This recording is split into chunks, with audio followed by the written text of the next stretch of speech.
Kia ora team, and welcome back to another edition of Big Boys Boxing Live. If you'd like to get on the panel, come and talk some boxing, simply hit the Discord server invite in the description. Go to the voice channel named Live Panel, click it, and you're on. It's that simple. So without further ado, let's do this.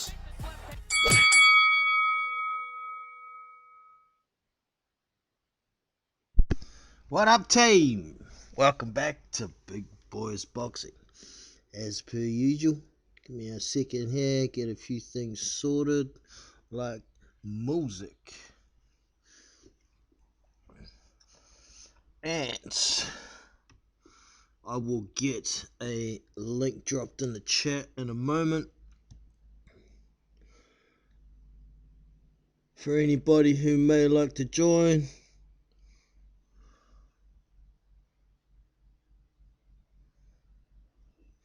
Trying a few little things here to try and improve my stream quality, because right in the middle of my commentary stream yesterday,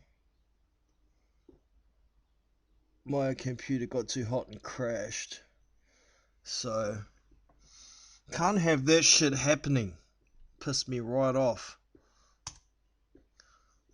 So give me a sec here. It says sign into chat through my software. But we had a few decent fights over the weekend. Mikey Garcia gets a win over Jesse Vargas.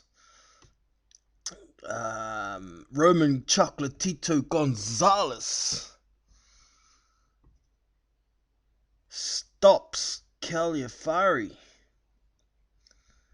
And Julio Cesar Martinez had a win over Jay Harris in what was an unexpected competitive fight. So well done to Jay Harris. He was pretty upset at the loss, but he was outworked by the bigger puncher. Jay Harris did throw a lot of punches though, so credit to him. No point in being upset about it. It's a loss. It happens. It's boxing.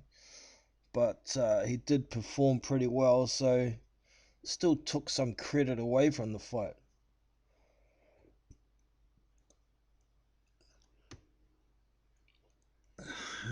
Okay, I can't do that. So I can't comment from my Streamlabs software. I have to go to the chat window.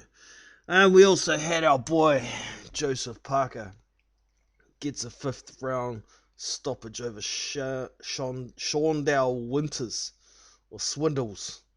Alright, so here's a link for the direct way into the Discord chat. I'll get in there myself. Yes, we've got a bit to talk about. So I'm in the voice channel. If anybody else wants to join, hit that link. And you come. Oops, got an echo here.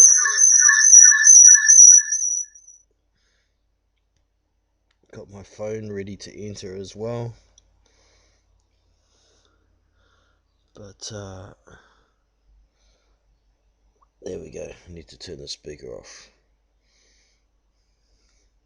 Right, so Joseph Parker's win over Shawndale Winters. I picked it. I said round 5 to 6. He knocked down Winters in round 3. He knocked down Winters again in round 5. He did get up and beat the count, but he was on very wobbly legs. And the ref stopped the fight. But there were moments throughout the fight where Shawndale Winters was landing some shots, particularly on the inside. You could see Joe was trying to work on a few things, and I did see a interview on Fight Hype. Actually, I might play it since there's nobody coming in yet. I'll just play the audio so you can have a listen. It's pretty down to earth and interesting, I thought. Remember, Joe's been out of the ring for quite some time, so it was good to get some action in. But listen to this, see what happens.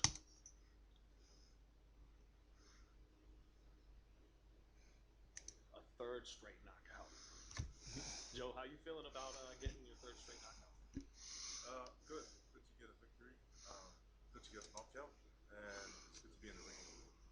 After not fighting, fighting once in 2019, it's good to start off the year early. And then I'm just looking forward to locking in another fight soon and keeping busy this year. Again, it was this overhand right. You knocked out Nakai with that. You knocked out a few guys in a row with that shot. Why is it that punch keeps getting I knocked think out? just I was working a lot on sitting down on my punches, and going forward a bit more. I showed that, but I got home punch and I shouldn't have beaten it with. I could have put on a better boxing display, but I think the excitement got to me, and I got in close and try to take it to him. Is part of getting those shots too? Is it's against a guy who's not in your top five, right? Yeah. Not as concerned sometimes with his I comeback. mean, you're always going to be concerned in the ring. You don't want to be caught with anything, and you don't want to be, like I said, if I put on a better boxing display, I don't think he would have been able to touch me as much. But I just wanted to take it to him, and I wanted to be a bit more exciting. And Are you doing that as well with an eye towards future fights? yeah, I mean, Yeah, future fights, it's I think the higher the level of opponent, of course, you're going to be a bit more cautious and lift your game. But I want to be mixing it up. I want to be boxing, and I want to be fighting on the inside, and I want to be a bit more exciting. is that because at all? Because when you went back to maybe the Joshua fight and other fights, you said I could Yeah, have done like I more. said, Yeah. after the Joshua fight, I could have done more. But I was focused on movement, focused on defense, and in order to win a fight, you have to throw punches. And that fight, I didn't throw enough, and he outboxed me. He's the man of that day. The White fight, again, fighting way backwards. But when I did take it to him, I was able to knock him down in the 12th round. So I think it's just not focusing on movement so much, but mixing it up and being a bit more aggressive and letting my hands go. When I let my hands go, I get the results. But if I hold on to them, you can't get the results. So does that mean the way you're fighting now, those fights will go differently in the Yeah, I style? believe so. Yeah. I believe so. If I, like I said, let my hands go and then move forward and go back and mix it up, I can. I know I can do damage, but It's a fine line, it's isn't a it? fine line. You don't want to be going for a game plan and then messing it up. So so this fight's it sounds like it's helping to bring it all together. But This that's what fight, yeah, these it's just fights mixing do. it up and seeing what works and what doesn't work. And obviously from the inside, I saw some things that didn't work, and then from the outside, I saw some things that did work. So it's all about just improving. If I come back in the next fight and show some improvements, it'll be good. So that was key there. He was trying a few things. We all saw a few things that didn't work. He was getting outworked on the inside against Shondell Winters. And at times when he was in close, it seemed like he didn't quite know what to do. Um, so definitely some work needs to be done on the inside game there. I didn't think it was a smart thing to fight inside against a 6'2" fighter who's considerably smaller. It gives him a lot more opportunity than he had to give him. I thought Joe would have done better boxing from mid range to long range against a smaller fighter, but it is what it is. He worked on some stuff, um, and he got the win. And it was actually a pretty good knockout.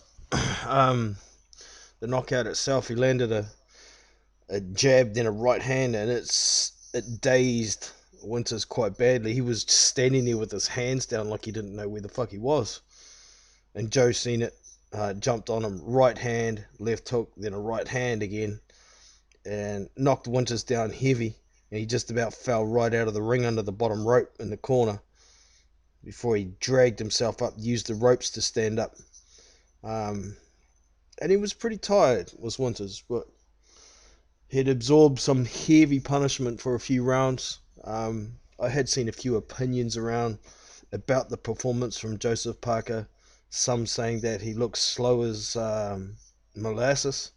I don't think he was quite that slow, but he did look a little bit slower.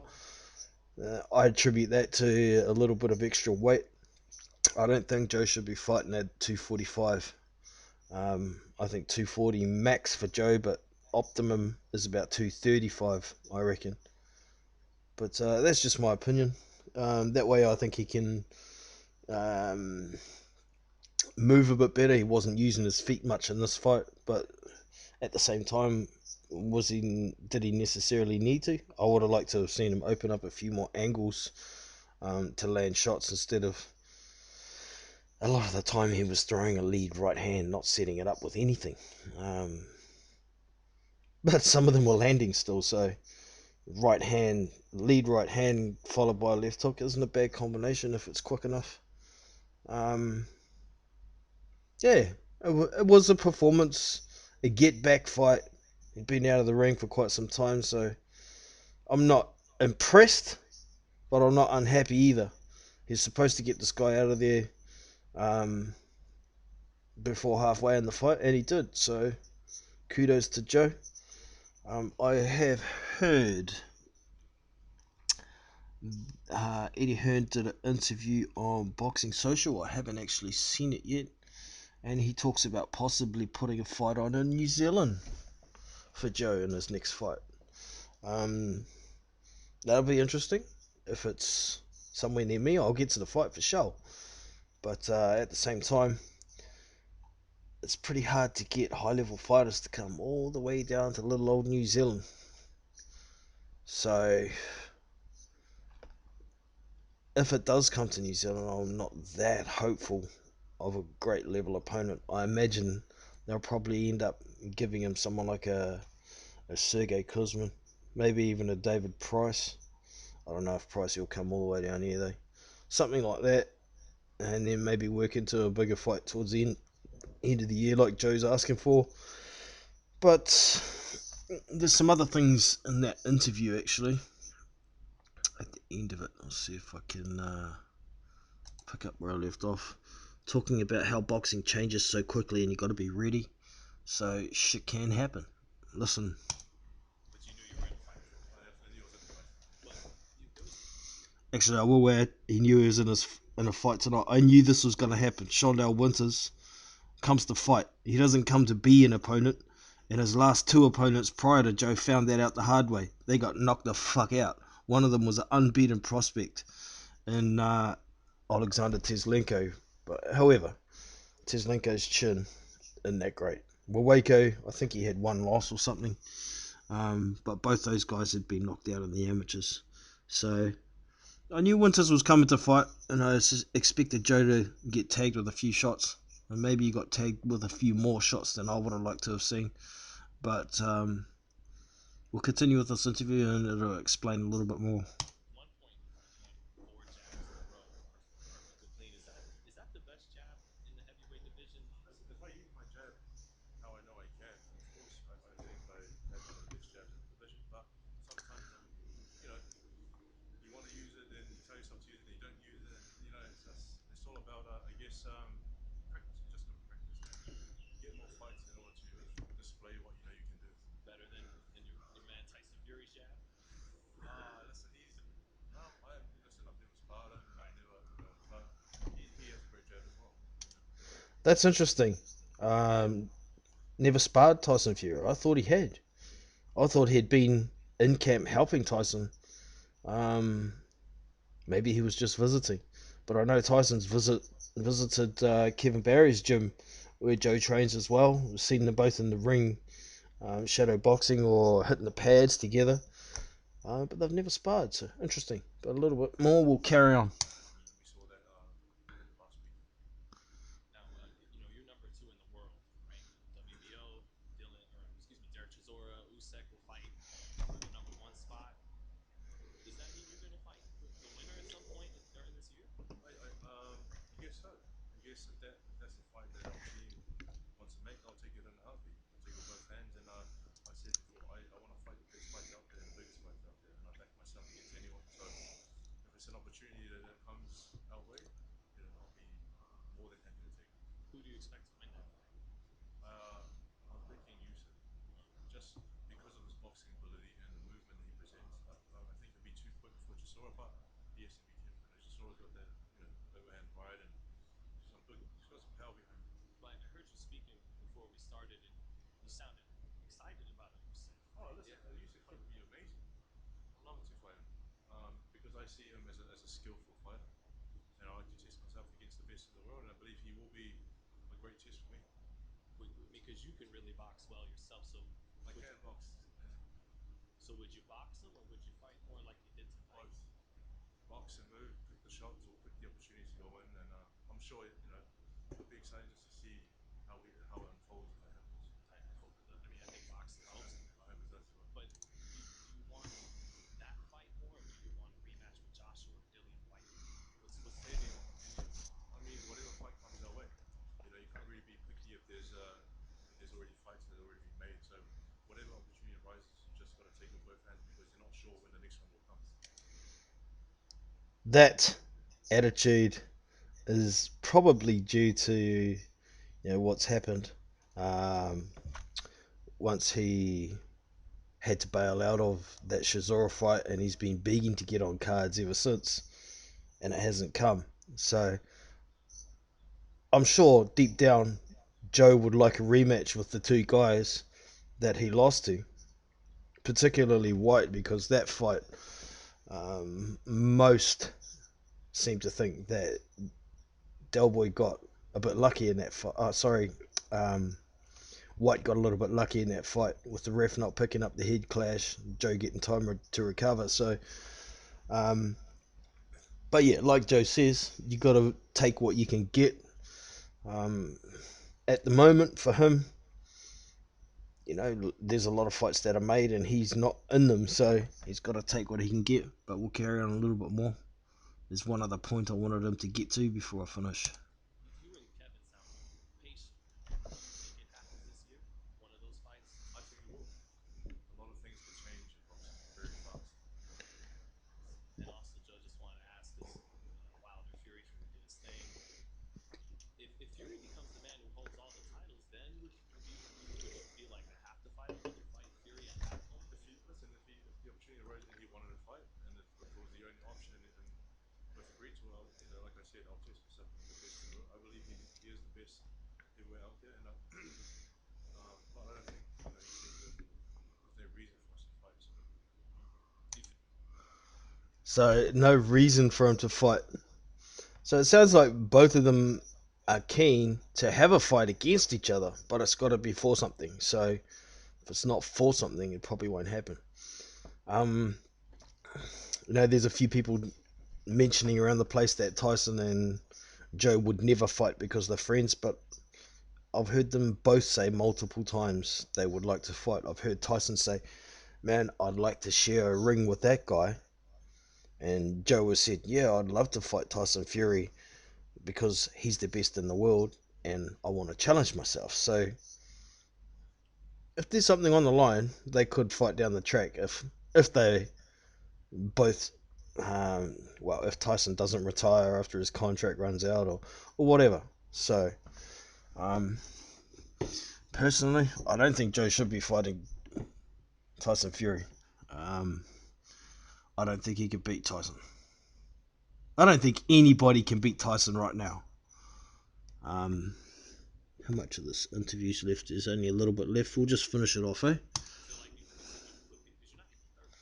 You're still in the top five and basically fought everybody. I feel like people maybe aren't forgetting that, but they're underrating you right now. Listen, everyone has an opinion, right? And some good opinions and bad opinions, but all you got to do is focus on what you have to do. And if you focus on what you have to do, you have a goal in front of you. It doesn't really matter what opinions are.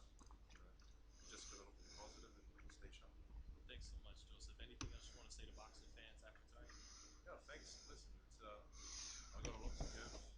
Thanks to everyone who tuned in. It was a okay fight. It was alright. It was great to get the Good result. ass fight. It was good to get the result. Didn't want to see the knockdown and look good, but there'll be a lot more improvements and we'll come back stronger and better.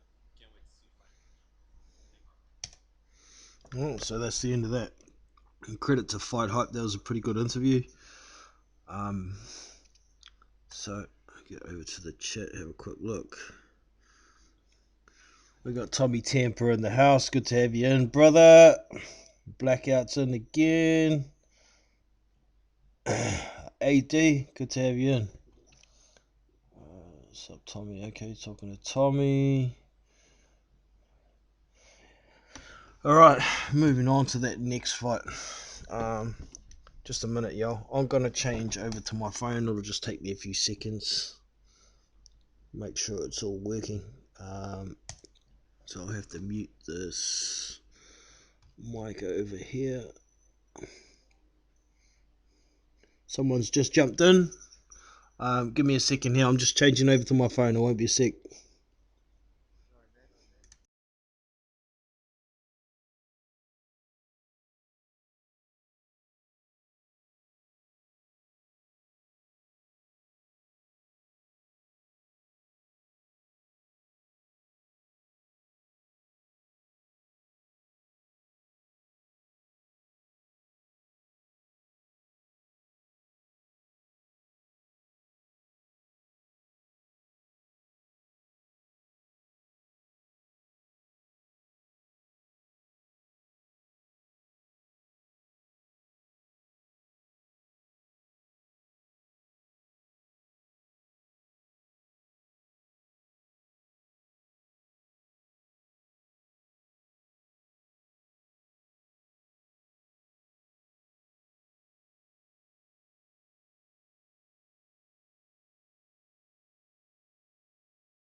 Alright, you can hear me, Pish? Can you hear me, Pish? Yeah, something not going on here. What's going on?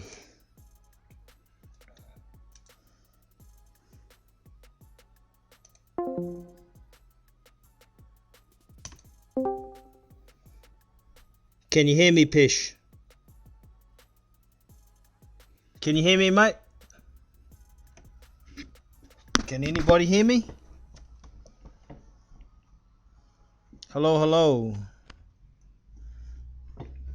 Can anybody hear me?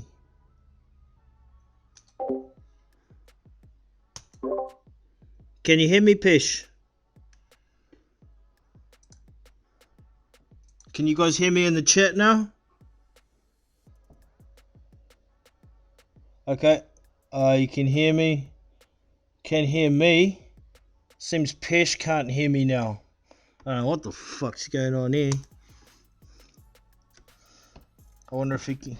Can you hear me, Pish? Hello?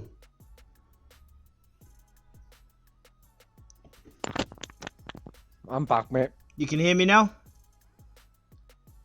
You still there? Can you hear me? Hello? Hello? Oh, right, mate. You were kind of breaking up there for a bit. You got me now? Yeah, I can hear you, but you're like breaking up a little bit. Okay. Hold on. Might be this. You still there? Yeah, I'm still here, just tottering with some connections. Can you hear me now? Ah, right. No, that's better. That's better? I'm Okay. having some connection. My You're like stuttering. yeah, it seems like my my microphone connection plug is getting a bit wrecked, but I'm back. Okay, so it You're sounds back. sounds Getting a like bit wrecked, but I'm back. I think the chat couldn't hear me for quite some time, apparently. So bummer. Yeah, like you're still breaking up a little bit. I'm gonna be honest. Okay, move this a bit. How's that sound now? Better when Better? you're here. Okay. What I say, it's like when you're here, it's like breaking up. Dang. That sucks. Are you there? Yeah, I'm here. Just a minute. Okay, let's have a. Yeah, that's perfect. Okay. So we're having a conversation right now. Yep. Kiwi, Yeah. God you damn. there? I'm here. I'm talking. Oh, right. Something's not There we working. go. That's a conversation. What's that? Yeah, I think you're still breaking up a little bit. To be fair, like Okay. it. I'm gonna have to go back to my phone then. God damn it. Fucking thing. Fuck you, phone. Fix it with a hammer. I'm gonna fuck you up. Yeah. just like Tyson Fury. Okay, go to your phone, mate.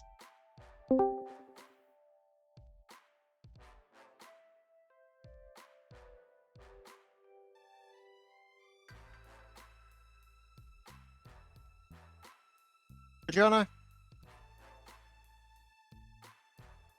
Ah, there we go. There's Kiwi. I'm not bad, mate. I'm not bad. Although you're not really responding, mate.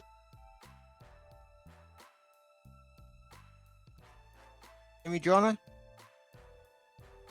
Mate, you sound like a robot right now.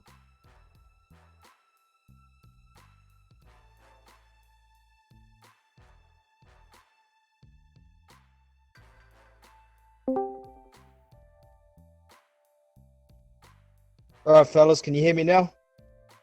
Yeah, I can hear you. That's better. Fucking computer. Piss me off. Oh. That's computers for you. Yeah. I need a new one. Alright, we got Marla2243 in the house as well. How are you, brother? Man, yeah, enjoyed the fight. Thanks for the link to the stream. Oh, you found it on the Discord there, Cool. did you? Yeah, it was great, man. Good shit. Yeah, that's a good Yeah. new stream site. That He Crack found the Streams. roadside good. He literally found the roadside good. Yeah, I'm gonna come in here and talk some boxing. That was a really bad joke, if I want to be completely honest. All right, Marley, you Good, caught all the Marla. fights, didn't you?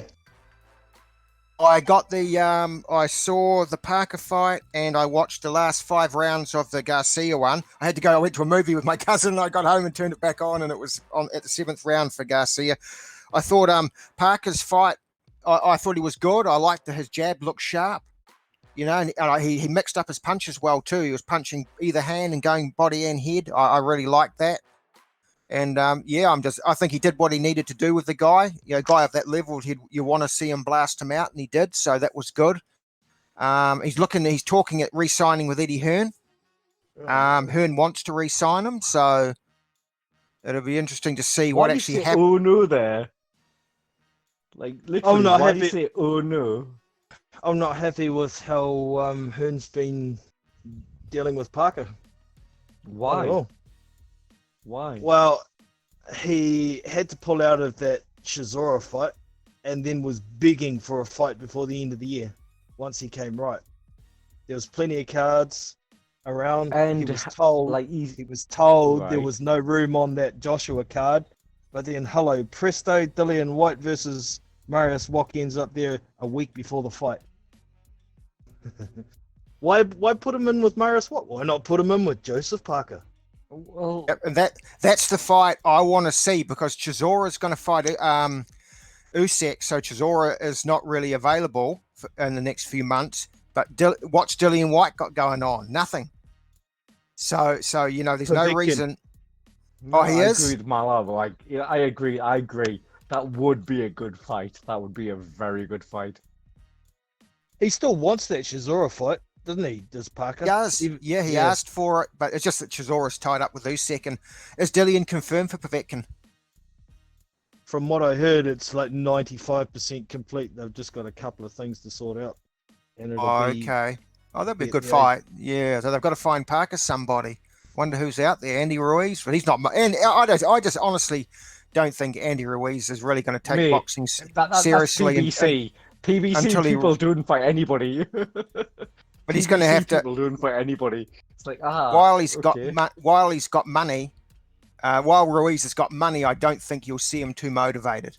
Nah. It's only Well, when he runs out. They were talking about getting him and Luis Ortiz to fight, but then Andy Ruiz says, "Yeah, I'd like to fight Luis Ortiz, but I need a tune-up fight in August first." That That's could be a fucking fight months. for Parker.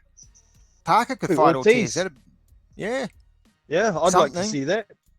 yeah. I Um, mean, What he's it's basically saying is I've got like a big fat pizza that I'm not gonna eat. I'm not gonna fight anybody until I've eaten that pizza. And the tacos and the Snickers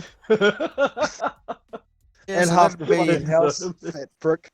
I wonder what Michael Hunter. I wonder what Michael Hunter's up to. Oh, I swear to God, Michael Hunter is like such an underdog. He really should be like a cruiserweight, but damn, that boy can fight. That Povetkin fight. That was close. I did hear a whisper that he was looking at fighting somebody. I can't remember who it was. I haven't I'm heard trying to organise anything when it comes to my Hunter. I haven't heard anything. Was it Hergovic? It might have been Hunter Hergovic. Might- they were talking yeah, about. I think so. I Yeah. don't think it That's a is good because fight that was thing. like Eddie Hunter. That was like Eddie Hunter saying that, but you really think Hergovich is going to be put in with like fucking Hunter at this point? Why not? I Why not? don't They think both so. They've both got good rankings, and that's what Yeah, they're I both know, after. but it's like Styles, like no, and they're both like pretty much not. Like Hergovich could be like a superstar. Hunter is like going to be in the middle of somewhere. It doesn't make sense to me. If I'm going to be Hunter's got- completely honest. Hunter's going to end up like his old man, I think. Like Michael Hunter Senior. Hergovic. He's a good fighter who can beat a few guys, but he's going to lose to a few guys at the same time.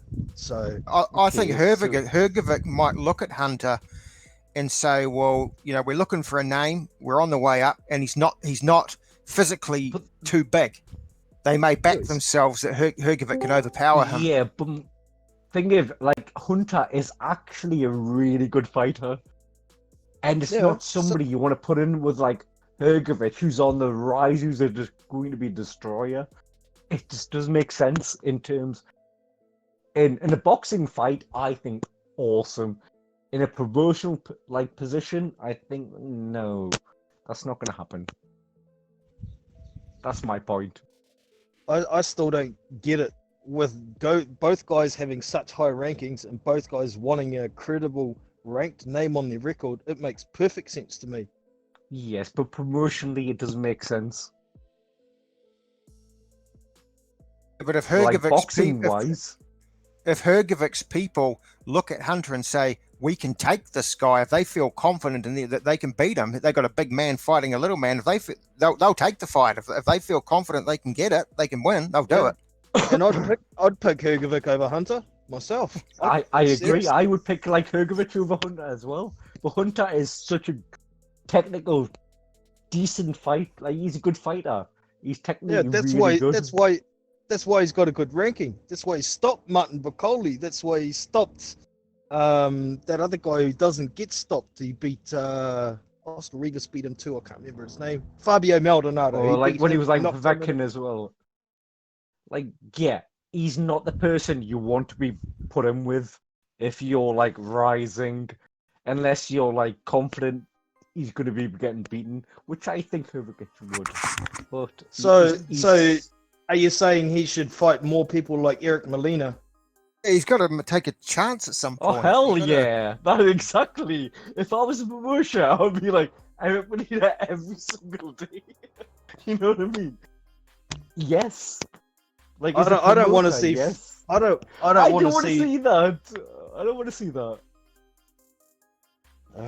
Man. About yeah, or okay. Ifia Jagba. Did Ifia Jagba have a fight this weekend, Oh, or is it coming up? he's fighting Razvan Kajanu. Ah, that's next weekend, 7th. Next It's on weekend. the Okay, Kaunaki yeah. Kaunaki Hellenius card. That'll be interesting. next week. He'll blast. I think he should blast him. Kajano's been getting a few stoppages lately.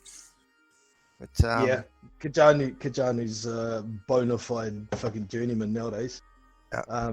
For sure. True. What up, I think- Mikey? I'll go, Jono. Go. Oh yeah, well, we can touch on that one. Mikey Garcia, Jesse Vargas. man. I He was actually scored that fight to Vargas. I and- haven't seen the whole thing yet. I got home and I watched from round 7. Yeah, well, it was Yeah. pretty much from round 5 that he got knocked down, Vargas? Yeah. And Then it was Garcia from then took over. on, Garcia kind of stepped on the pedal a bit and was landing some good shots, but throughout the fight, to me, Jesse Vargas landed a lot more punches. Mikey was landing 2 or 3 heavy shots around in the later rounds, but Really? Vargas was still landing shots, not as heavy. I But at least literally twice thought as that many, I Mikey thought. would have been more technical fighter. Like, He was very patient, man. really. And yeah, I scored the first 4 rounds to Vargas. I see some of the commentators had scored round 3 to Garcia or something, and it's like, yeah, he landed 2 big shots in a round, but Vargas landed 20. So how can you give that round to Mikey Garcia? You know? What's up, Jono? How you doing, man? What's up, L Dog? How you doing, brother? Good, man. Had an awesome weekend of boxing, man. That card yesterday, whew. That was It was good, good, card, wasn't man. it? Yeah, I Yep. mean, we had Joseph Parker, so, I'm always interested in seeing that. We had Yeah. Julio Cesar Martinez. Awesome fight, man. Absolutely. Jay Harris, man. Where did I that know. shit come from? We had Roman Gonzalez. I mean, he's always a great fighter to watch on the inside, man. And Yep, Mikey Vargas, that was a decent fight. it was. But yeah, Trip. just listening to you briefly, man, I agree with you. I had the first four for Vargas, and from rounds 9 to 12, those rounds were pretty close, man.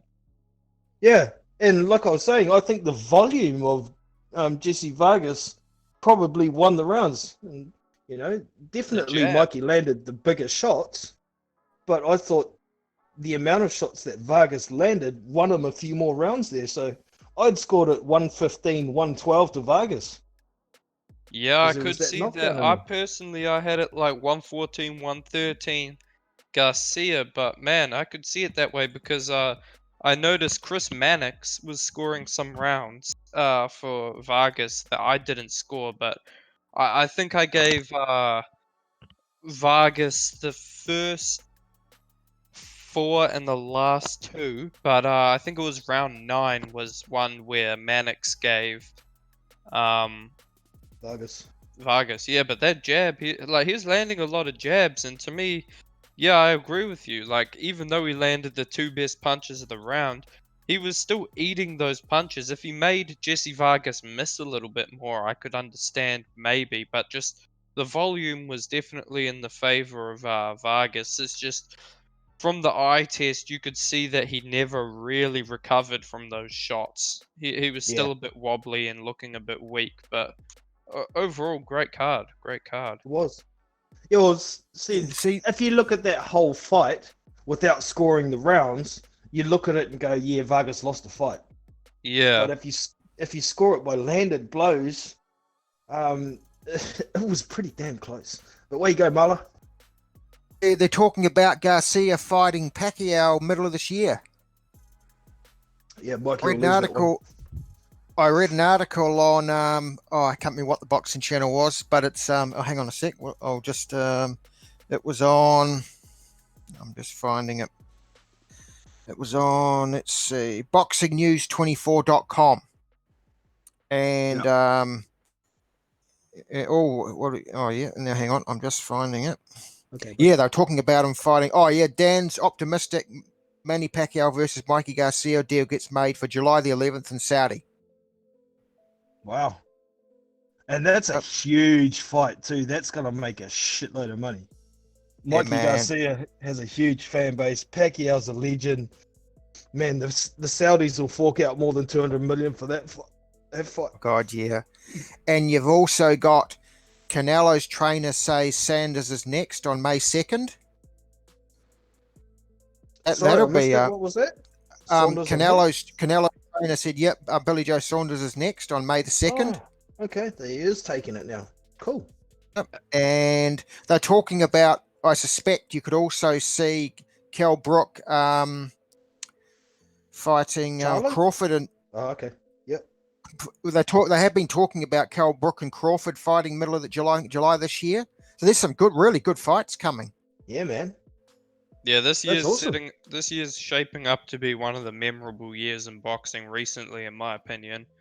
Like last time I think that I was this excited for a year might have been 2017. 2017 had that was when AJ was real hot. That had Mayweather McGregor, say what you want, but that brought a lot of attention to the sport. It had Canelo Golovkin. This year has already had Fury versus Wilder, and it ended in an upset. Like a lot of people, if you look at the bookies, weren't expecting a Fury KO. I think most people weren't. So there was that. Then there was we've had this card, which was an awesome card. We've got fights like Loma Tiafimo, just a lot of good fights on the horizon that are looking to be made. Great year for boxing. Hell yeah. Do you think Mikey can beat Pacquiao? Dog. Yeah, actually, I do. Yeah? I don't think he will, but I think he can because Pacquiao to me has always lunged in when he attacks. He lunges in and he can be quite susceptible to counters. I think Mayweather counterpunched him all night long. And look, Mikey Garcia has great timing.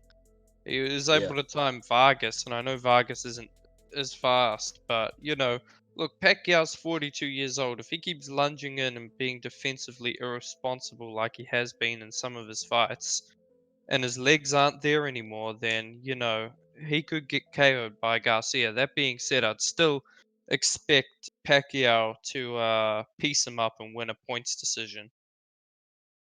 Yeah, man, I've been expecting Pacquiao to fall off the edge and take a big dive because of his age.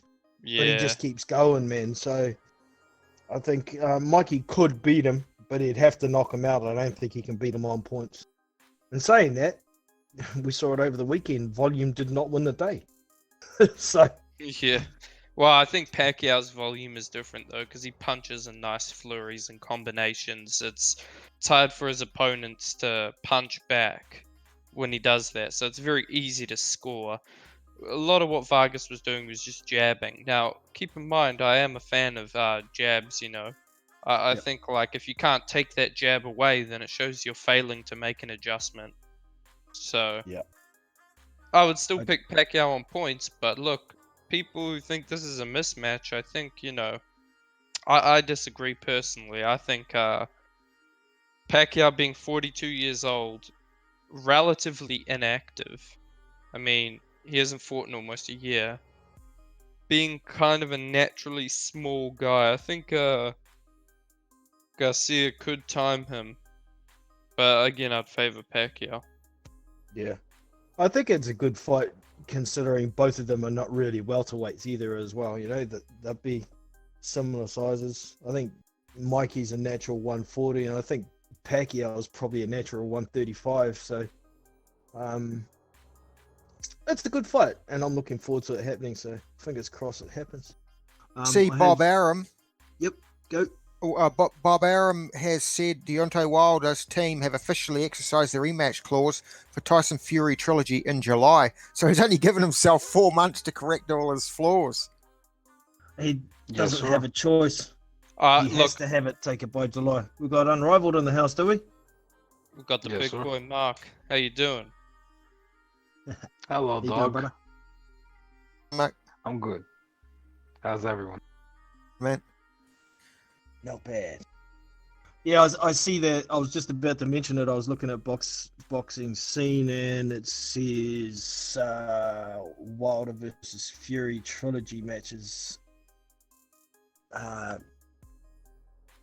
targeted for mid-July. So, but that was part of the contract. It had to be by July.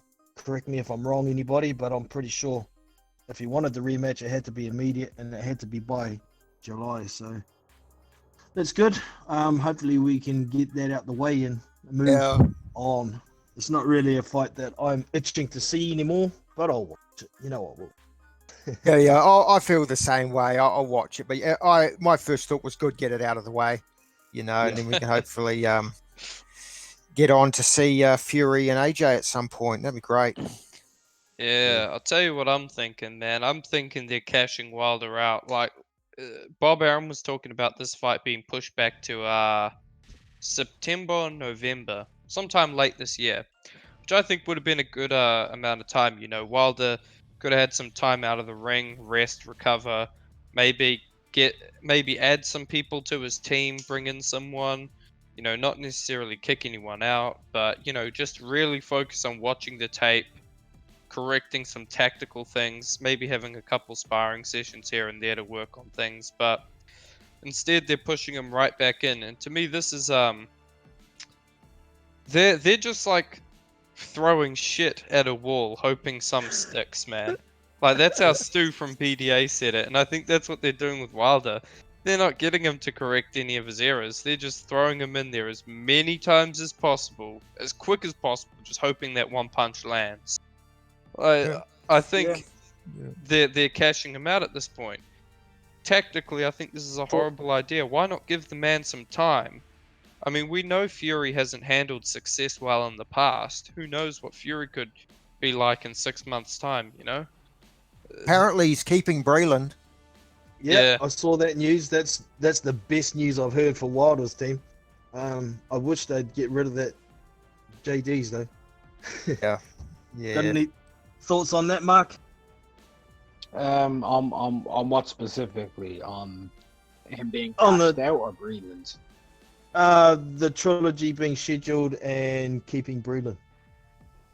Keeping Breland's a good decision. I mean, he's not really. There's no point in them going to a new trainer. They're not going to be able to implement a new style. If anything, like just stick with Breland and be more aggressive and hope for the best. If he goes with a new trainer, it's going to be too much at once. So yeah, just keep Breland there. He actually cares about you. That's the most important thing. The other, what's it? The rematch being scheduled. I understand it. I completely understand it. He has no other route to a world title. None. Dude's 35 years of age. He is Yep. slowing down visibly. He's getting older. If he doesn't take this rematch, Dillian White's mandatory is due in February. Undisputed will be looming. He's not ranked in any of the other bodies as of yet. And they all have mandatories tied up. So he'd be 2 years away from an actual title shot, even if he got himself into a mandatory position. So the only way for him to do it is to try and go back into the ring and regain his title. Otherwise he's going to be left in the loop fighting against whoever, whatever, while slowing down and getting worse while those fighters are hitting the peak of their prime. Fury's 31, AJ's the same age. They'll be 33 in 2 years. They'll be at the peak of their prime. Wilder will be 37. 38.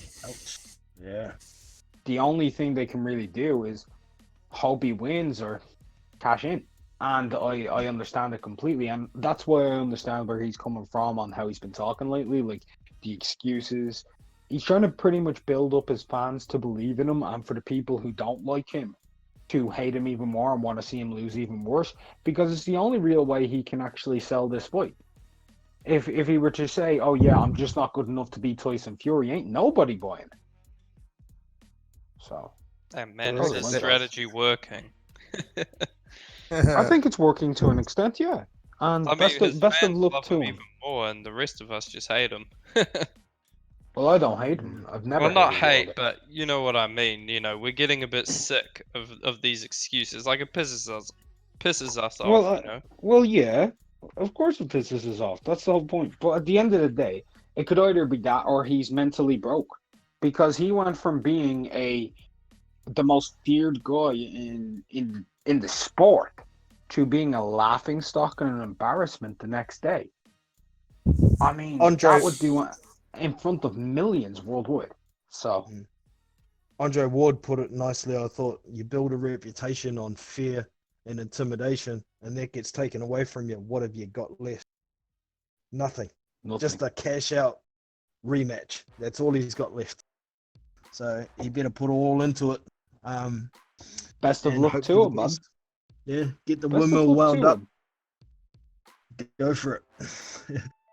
You got any thoughts on that, Pish? Still there?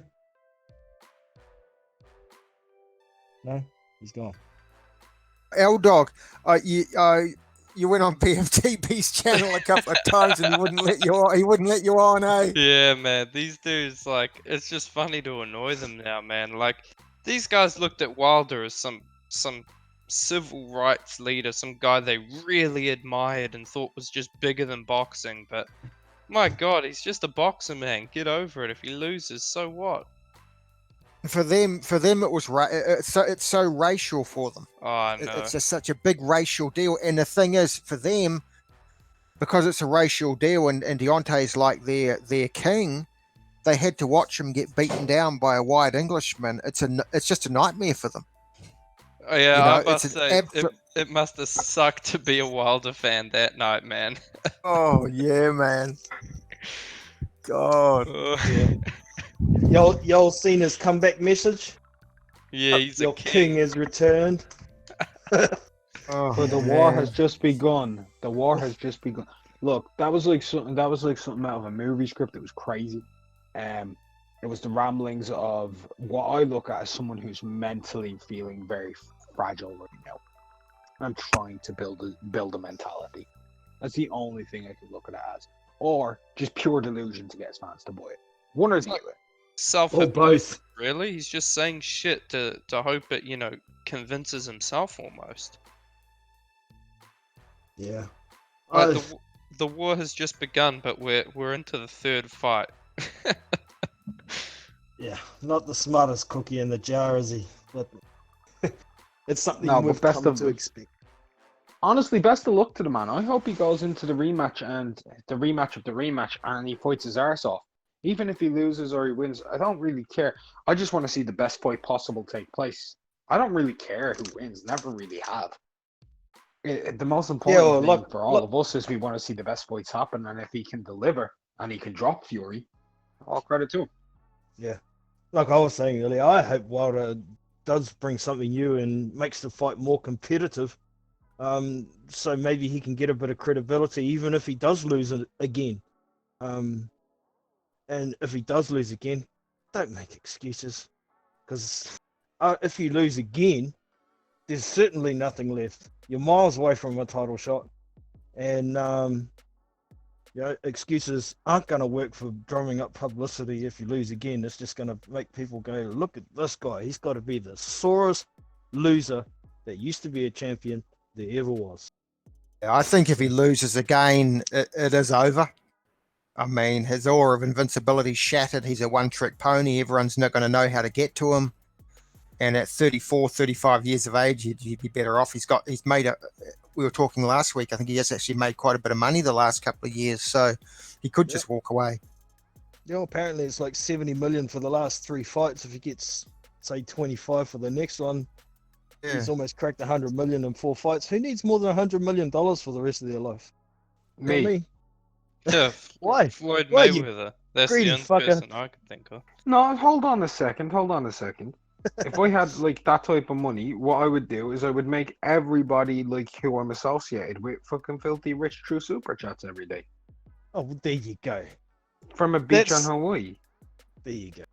Get this man Yeah. a $25 million payday. Fucking oath. Yeah, I want man. to get rich. I'd be giving every bit. I'd be dropping in. Every comment would be with €500 super chats, fam. All I'll day. tell you what. You're 6'5", aren't you, Mark? Roughly, it's like 6'4.92". So yeah, 6'5". Yeah, with the right promoter, you could become a top 10 heavyweight probably. Probably not, mate. I'm feeling pretty shitty at the moment. Like the problem with me is my suits are too heavy, so I don't think I could win. The other thing is, and this is important, I am a king. Yeah. And there's The people war in the hasn't crowd. begun for me. There's people in the crowd that might hate you and influence your coach to throw the towel into you. You never know. Yeah, yeah. I'd probably get I'd probably get Abel Sanchez to be my trainer. Go in, train with him, fight a few fights, and then Golovkin would be urging him to throw in the towels. I'm getting beat up by Charles Martin. Yeah. Not to mention the problems with your leg. So, Mm. It was Which funny. one? Wilder got exposed. You know how he was complaining about the suit? He did that interview with someone and he was talking about how he trains in Yeah. his 45-pound gear. There's Just, two. yeah. There's 2 different interviews out there as well. There was that one with what's his name? The bald guy. I can't remember. The one that everybody knows. He did that one, and he said he wears that 45. Oh, Joe pound Rogan. suit. Joe Rogan. He did that interview, but there was also another one where he visited a fire station, and he put all the fire station gear on, and they asked if you could fight in that gear. He said, "Oh, I could manage because I wear a 45-pound suit for training all the time anyway." So he's done it a couple of times. He's contradicted his own fucking excuse. Yeah. What a clown.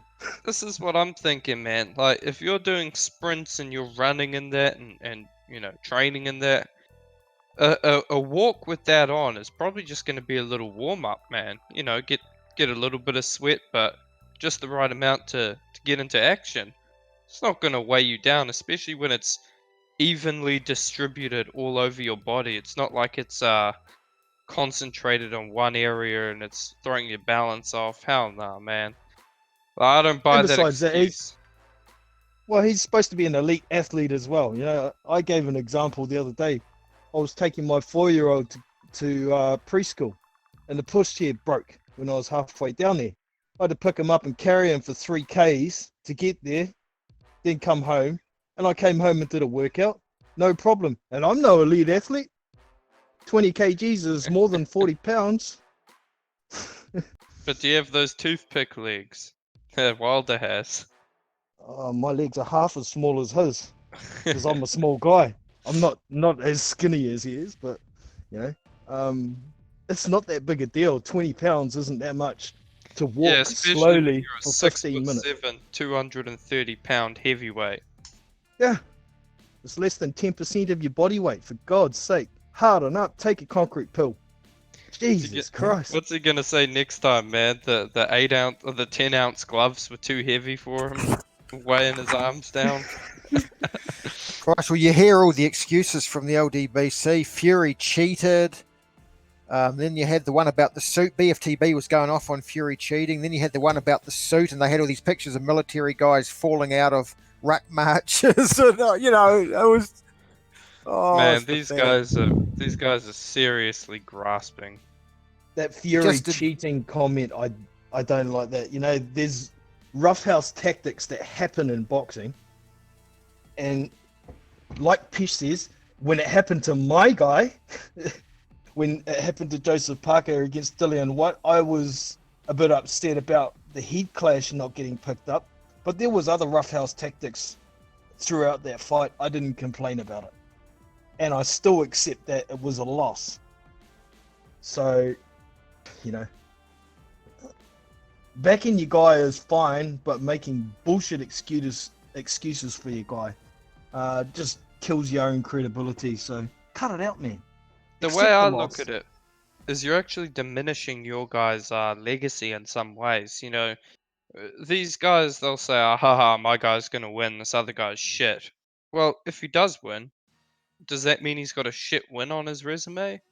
No, you should respect these fighters and say, yeah, look, he's a tough competitor. I think my guy's going to win, but this is boxing. Anything can happen. So when he does win, you can say, yeah, he's got a good win over this guy. You know, it was a tough fight. But instead, if he beats Fury, I mean, what? He just beat some cheating bum, according to them.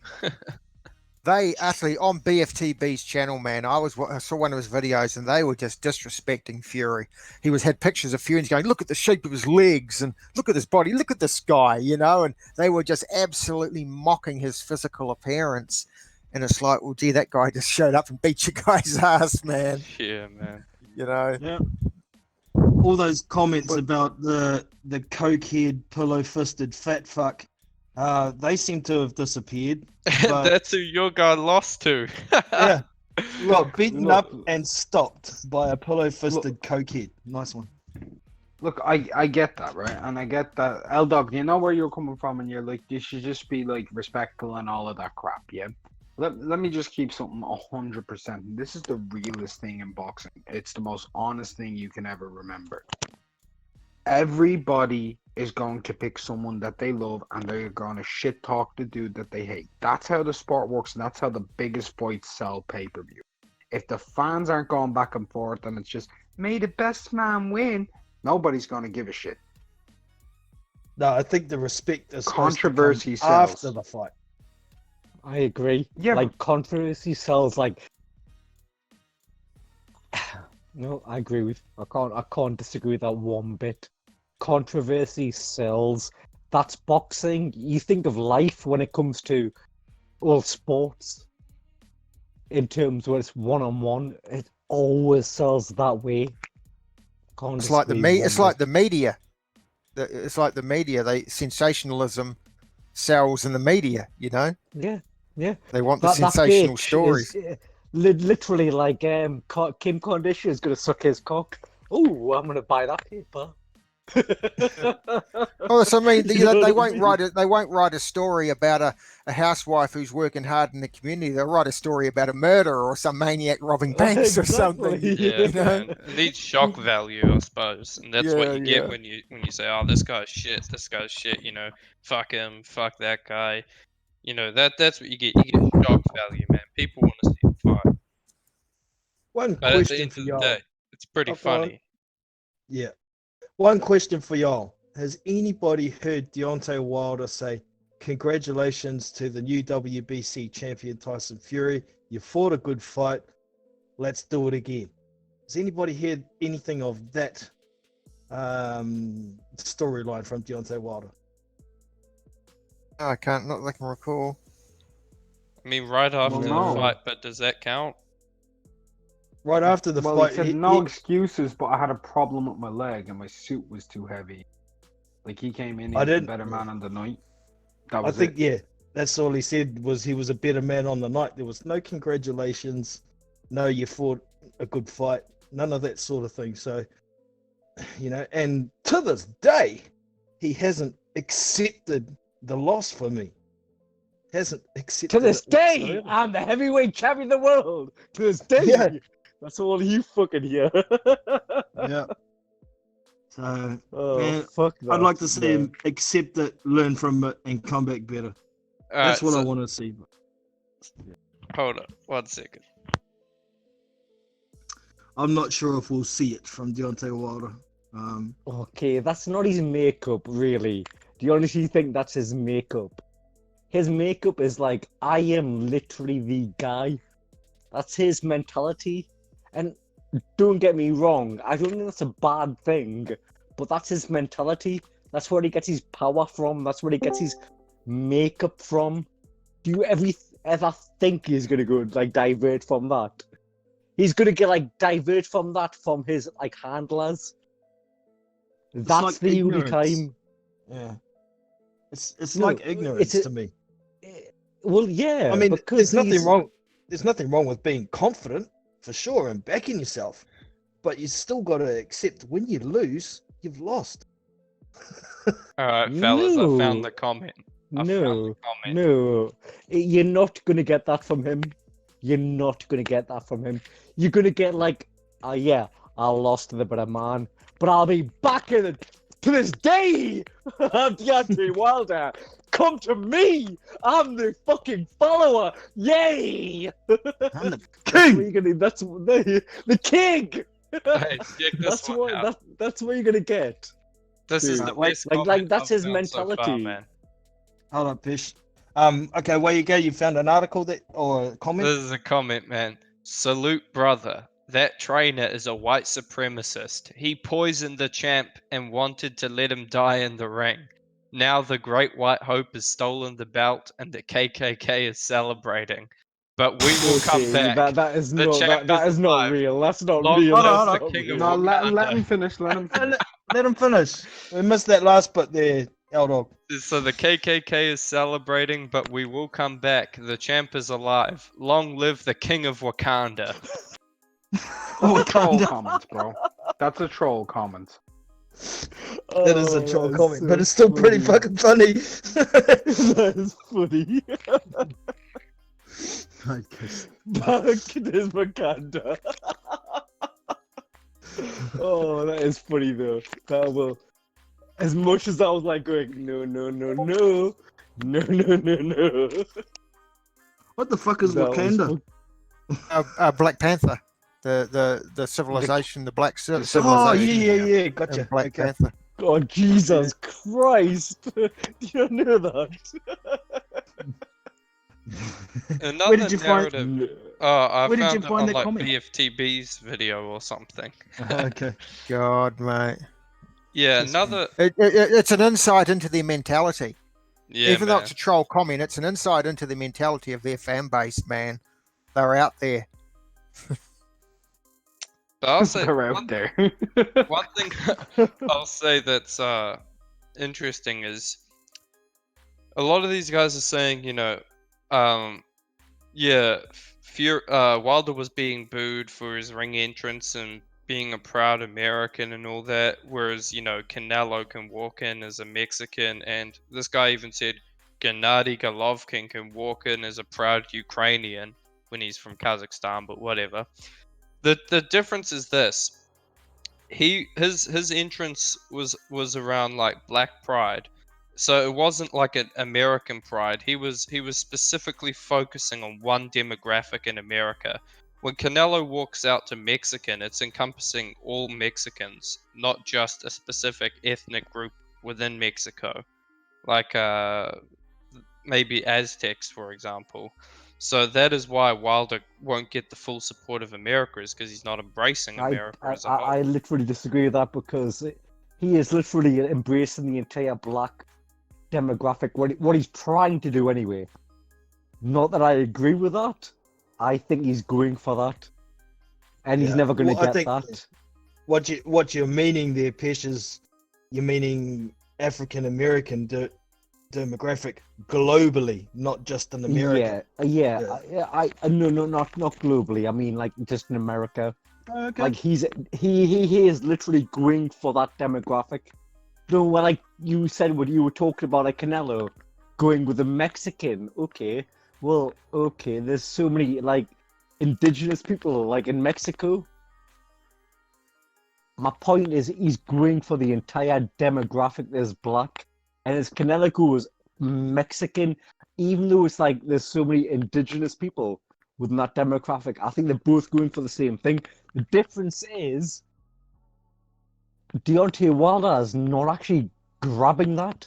They're not saying, yeah, you're my person, you're my guy. Canelo, it's like, yeah, we love you. Does that make any sense? Real fast. AJ. I'll Go ahead, go, Marlon. Mark. No, go ahead. Okay. Does that make, AJ, does see, that make any sense? AJ's got universal Sorry, appeal. Mala. That's why he's so successful, AJ. He's got universal appeal. All races, everyone likes him. Everyone Yeah. enjoys watching Yeah, him. that's that. Yeah, in terms of AJ, yes, because we fucking love him, and I'm Indian. You know what I mean? And I'm full AJ. Go for it, my guy. Go for it. You're British. You've done everything. I love you. It was like And Nazim Hamed. throughout You know what I mean? promotion, Nazim Hamed. throughout promotions, AJ doesn't target any specific demographic either. You know, so like you say, he covers all bases. Yeah, it's what I was So, meaning If about it- Wilder and Canelo. Canelo Yeah. comes out to Mexican pride, you know, whereas Wilder's only coming out to one demographic pride. So he is Wait, hold neglecting- on though. Hold on. One demographic, like so Canelo is loved by the Aztecs, is he? It's not as Thank simple as you. that. He, That's it's- exactly what I was trying to say.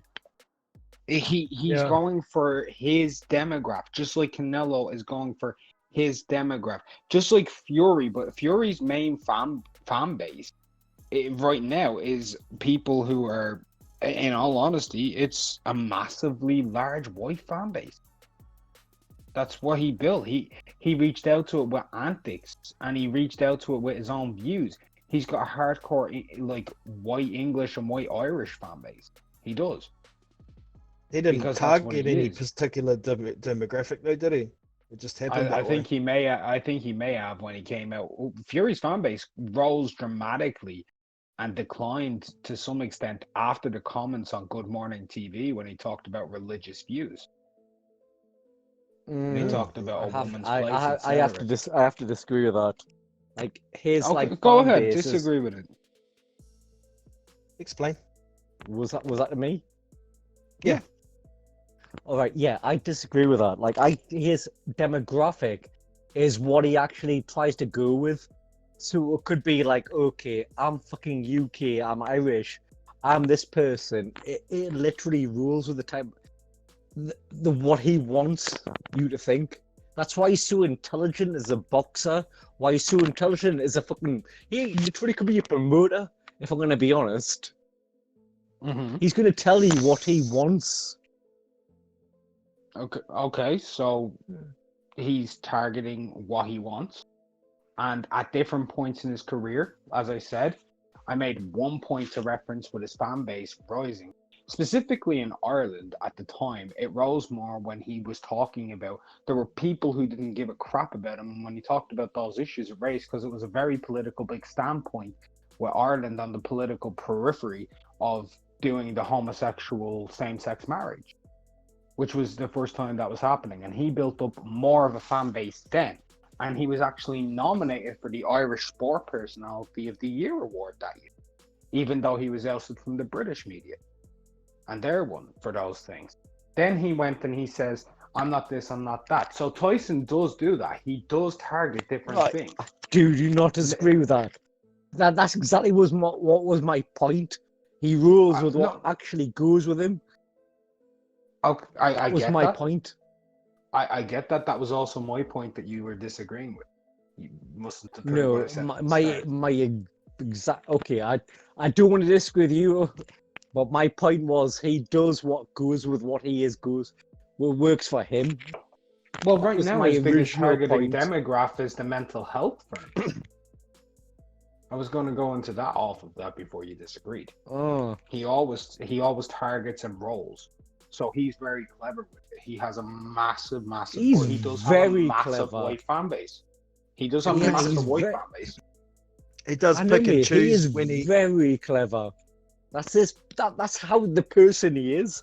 He's very clever. He always picks a point in any demographic that Yeah, suits and he the picks way and he wants chooses to when go. he wants to roll with it too. Sometimes he wants to roll with it. Sometimes he turns around and contradicts what he says. Sometimes, so maybe Very the clever, man. comparison. He's a very.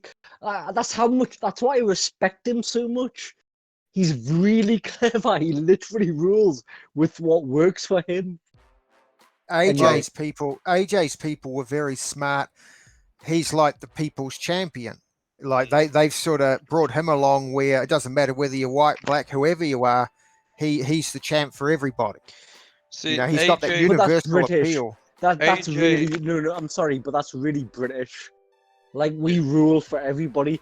Like we people. Like what really annoyed me with the entire LDBC point was like, oh no, it's black or white. No, in England.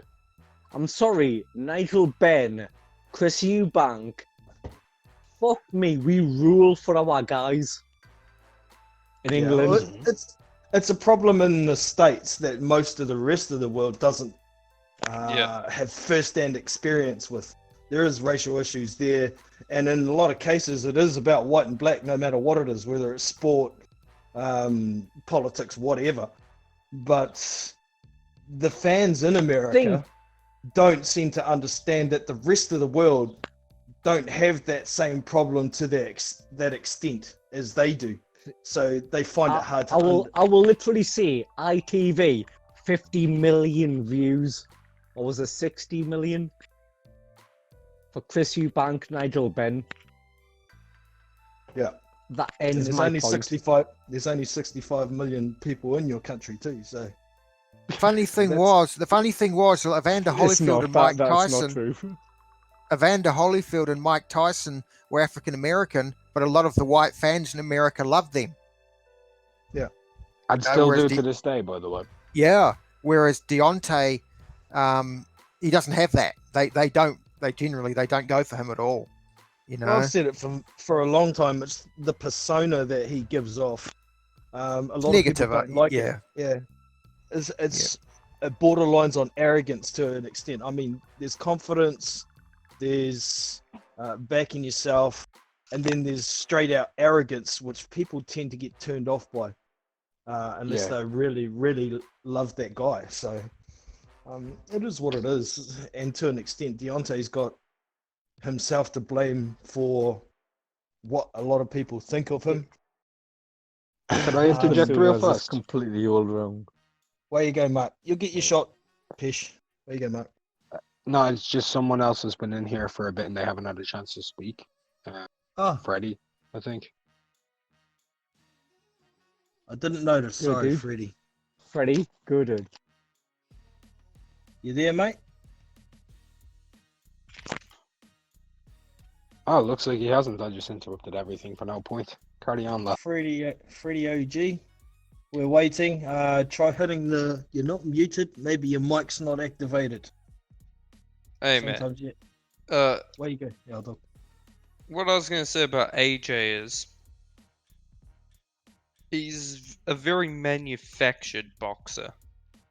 If you look back as early as the Olympics, everything seemed to go his way conveniently. I mean, I personally thought he lost 3 out of 4 of the fights at the Olympics. Yeah, he still got the gold medal. Then he has all this money behind him that conveniently allows him to get all these fights and unify the titles. You know, people love AJ, but it's almost as if it's been just completely manufactured and forced and paid for in some sense. Whereas Tyson Fury hasn't had it as easy as AJ has. That's what I want to say on that. Oh, that's true. I agree with that. Like, he's had a huge support along the way, but he still had to have the ability, as turning professional. Are you He still had to have the. joking? He still Sorry. had to have the ability as a fighter to win the fights. You know, he still had to get, even though he's had the support, he still had to get in there and win the fights. So You're absolutely What, right. what do you do? What do you do but his 16th fight? Answer that. So do you How think he did, did no, in his the point being made is he got to that 16th fight very quickly because he had all the money and the hype behind him. I know, but he has to actually do. He actually answer the fights. He has to actually answer what he was doing. Seriously. that's great. think But that's what hold I'm, on, hold on. hold on, That's hold on. exactly what I'll Marla give you- said. I'll give you an example. I know Mala. Is it Pish? Sorry. Pesh. Yeah. Yeah. Guillermo Rigondeaux, an extremely skilled boxer, had 2 Olympic gold medals and a sensational amateur record. Yet, unfortunately, because there was no money behind him, not as much hype, he failed to get a lot of opportunities in his career. Now, even though he was a great fighter, he didn't get these opportunities. AJ, on the other hand, had a much less successful amateur career. Mala.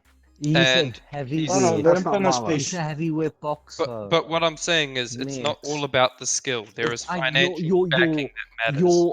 Your point is so correct. I completely agree with what your point is going to go as, but it's heavyweight boxing.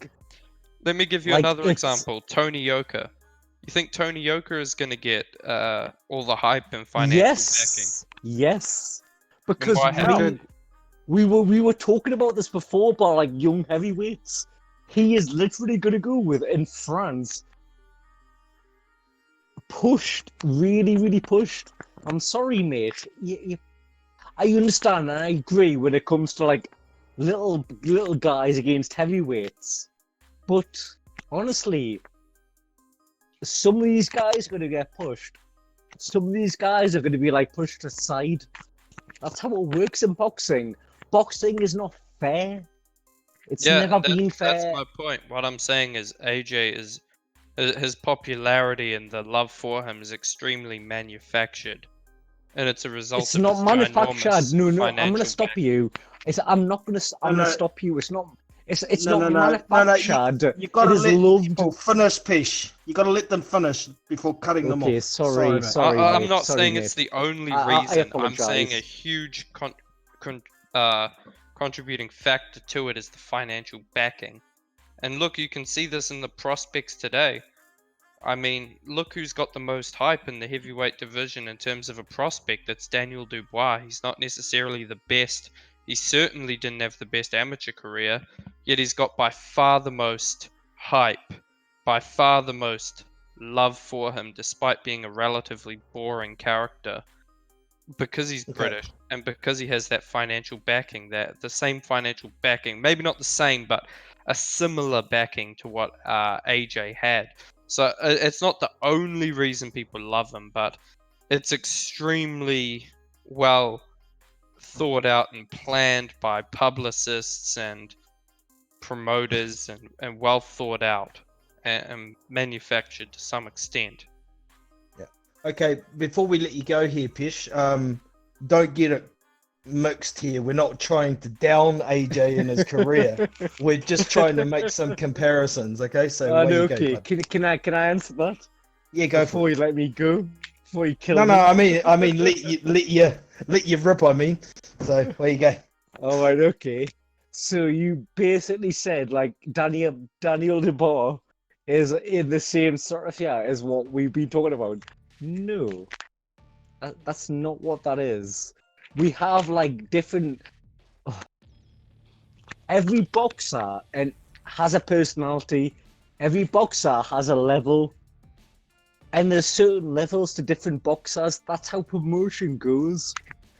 I don't like it. I'm not saying I agree with it, but that's reality of the world when it goes. It's like, I want to be fucking Bill Gates. Hey, do you know what? I'm not really a really good programmer. So, honestly, if you're literally going somewhere, I'm gonna leave it at that. The reality of boxing, I've got a saying, you know, it's not just about how well you throw, it's who you know. It all helps, doesn't it? It's a Yeah, man. You know, everything's Mark, got to did you come have something? together. It's not just one thing. Yeah, where you go, Mark? Yeah, sure. AJ. Right. So when AJ first came in, like he came off of the back of an Olympic gold medal, right? At the time, he was already somewhat of a big name in the UK. When he won the Olympic gold at super heavyweight, that was monstrous for the country in terms of boxing. When he signed with Matchroom, he was on the biggest platform in the UK on Sky Sports. Sky Sports has and at the time, and there's no argument, Fox Nation doesn't come close. He was picking where he wanted to go at that time. He was like, okay, I want him. He was picking it. He was huge. He was going that way. Sorry, like, go for it. Sorry, my man. He had an Olympic gold medal. He was pretty much able to take his pick of the litter. When he signed with Sky Sports, he was immediately put into situations most fighters don't get. And in all honesty, even with Tony Yoka's had about 6-7 pro fights. He's made less than AJ made in his pro debut in his entire career to date so far in the ring in terms of career purses. AJ was put into a position where he could do things, and most fighters don't get that opportunity, even coming out of goals. Most people aren't able to offer a world champion a $7 million purse to go into their country and fight in their home turf. Most champions end up going out and going to the champion's backyard, most challengers do, to win the title, not the other way around. And he had the backing that 90% of fighters don't get, and most gold medalists don't even get until they're in the later stage of their career. Like, even if you look at someone like Muhammad Ali, who won the gold medal, and he went and he fought, he went and he had to fight against Sonny Liston, and he was deemed the away fighter in that fight. He was deemed the underdog. He was the one on the precipice.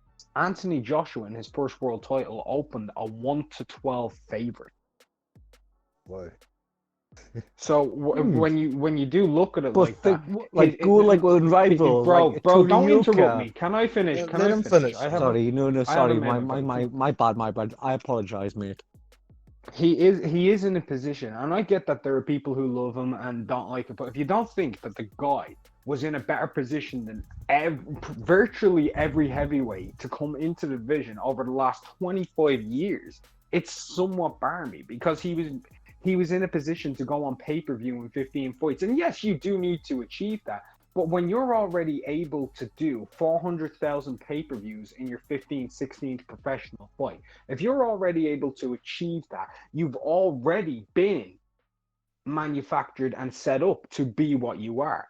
Because you can't do that just coming off of it and beating Gary Cornish. You need that following, and that was built from him in the amateurs alone. And then going into the professional game, the publication, Sky Sport, he's on every major bill. He's fighting on the biggest fight in British boxing like gate history, on the undercard of Carl Froch, George Groves 2.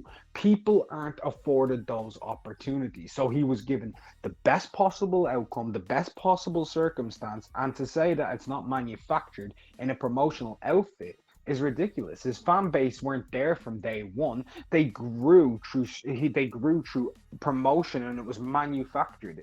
And that isn't AJ's real personality. His real personality we've seen from the earlier stages in the amateurs and on the earlier stages of IFL TV, but those views were only getting 10, 11,000. And then when he goes and he beats Charles Martin, all of a sudden AJ videos, they're doing what, 600, 700,000 views, 1 million views. He's on Instagram. He's in front of Under Armour. Like that is Okay. that is the reality. Whereas Tyson Fury, he's there doing adverts for Nana's Kitchen. Okay, can I answer now? Go, you go. Oh, maybe. Dude, like literally.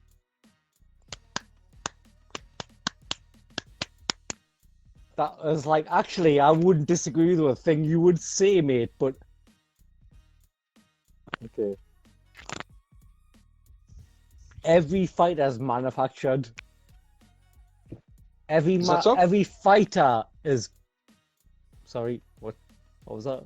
Yeah, where you I go? just asked, is that so? Is that so?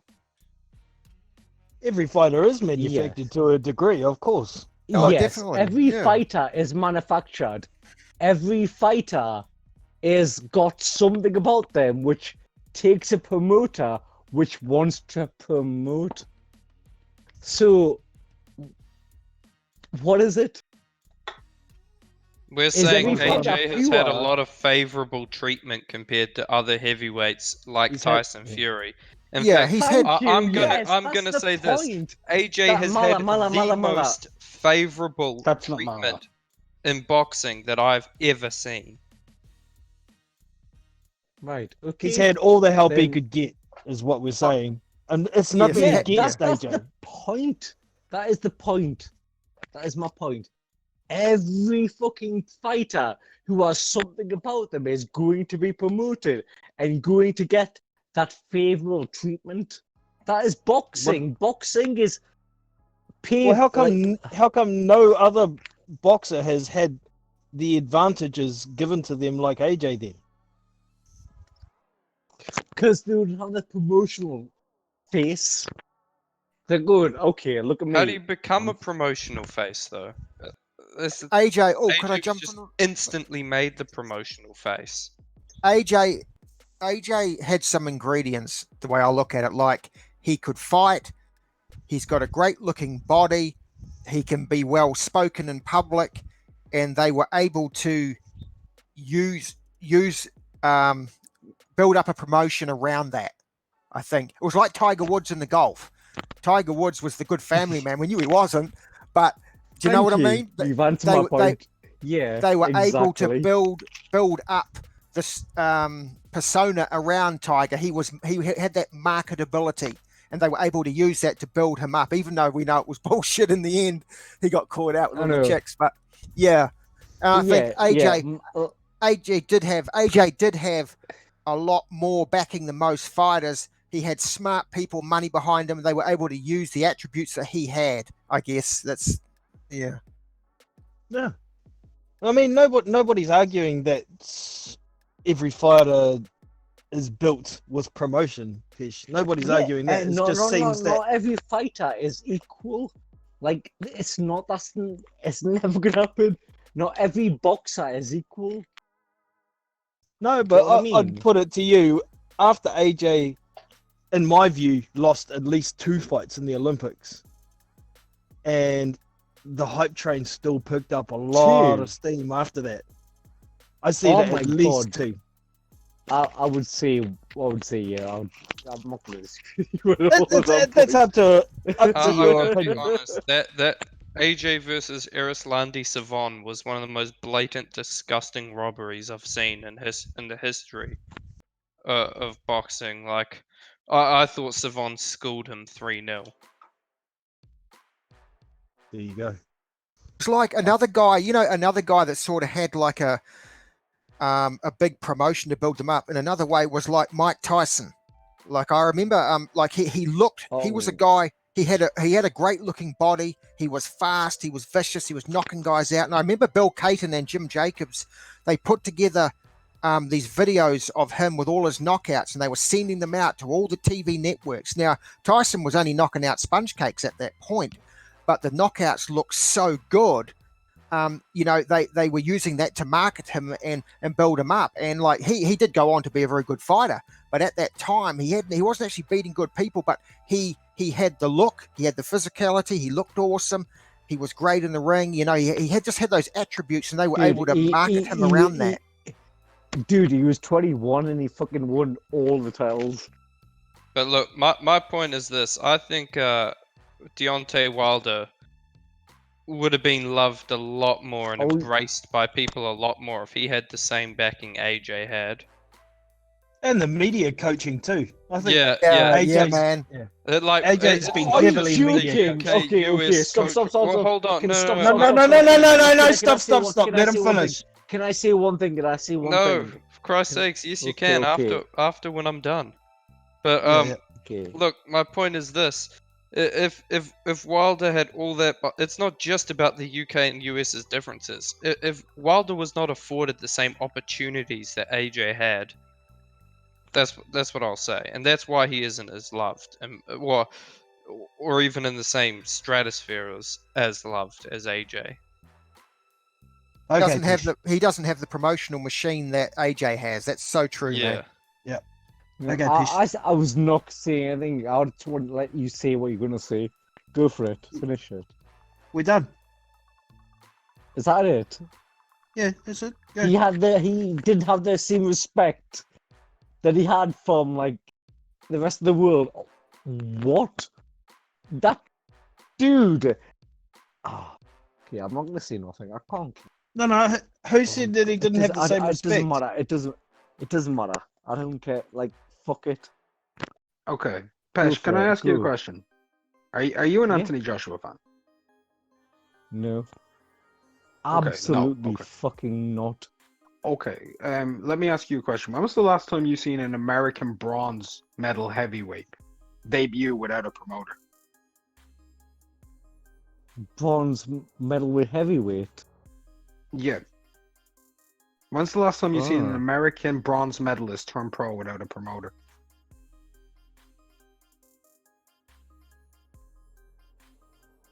At my age, no, I haven't seen that. Neither have I.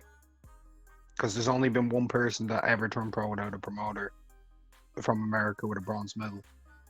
Or a medal in any shape, make, or form from the Olympics, and that was Deontay Wilder. Deontay Wilder, he didn't get a lot of favorable treatment at the start of his career. Did you know that Deontay Wilder was driving around in the truck to his own fights, where he even fought for only $20 in his first 2 pro fights? Well, you actually try to tell me what I was doing when he was first started.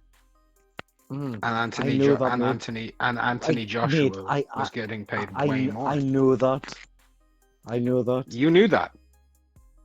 No, what I'm trying to say is, I knew mean, the it's hard, just- you came with the statement of, unrivaled. Seriously. This shit seriously, is what? goes with every boxer. I will literally put my heart out for every boxer who goes to this shit. And you're trying to Well, say, he said- okay, AJ didn't. Didn't know, he didn't, man. yes, are you what? Who was AJ that? did it. He didn't. He didn't go through the stuff Wilder went through at the start of his career. Wilder was fighting at a circus, for Christ's sakes.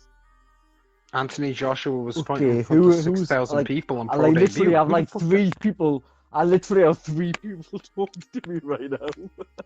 It's because bro. I'm just trying to talk in reality circumstance. Earlier, you I made know.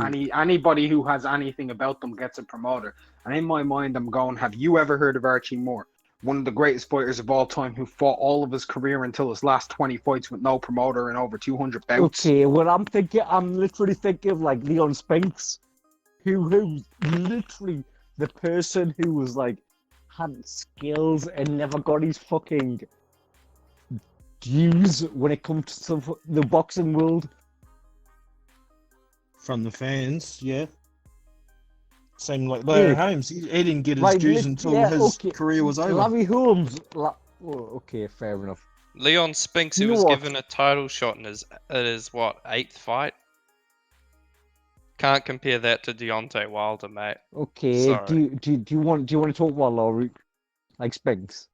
Do you want to literally have a conversation with her?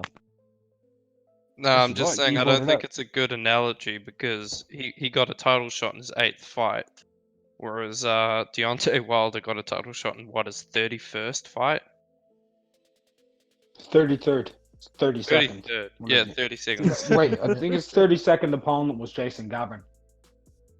Yeah, well, what I'm trying to say is, look, Wilder, you know, we say he's not loved for a whole lot of reasons, but I just think we can't say AJ's loved because of who he is and Wilder's hated because of who he is. No, look, there are significant differences in the positions they were put in by PR gurus, promoters, managers, Or lack thereof. yeah, or lack thereof. And in Wilder's case, I'm not gonna lie, man, he had it fucking hard.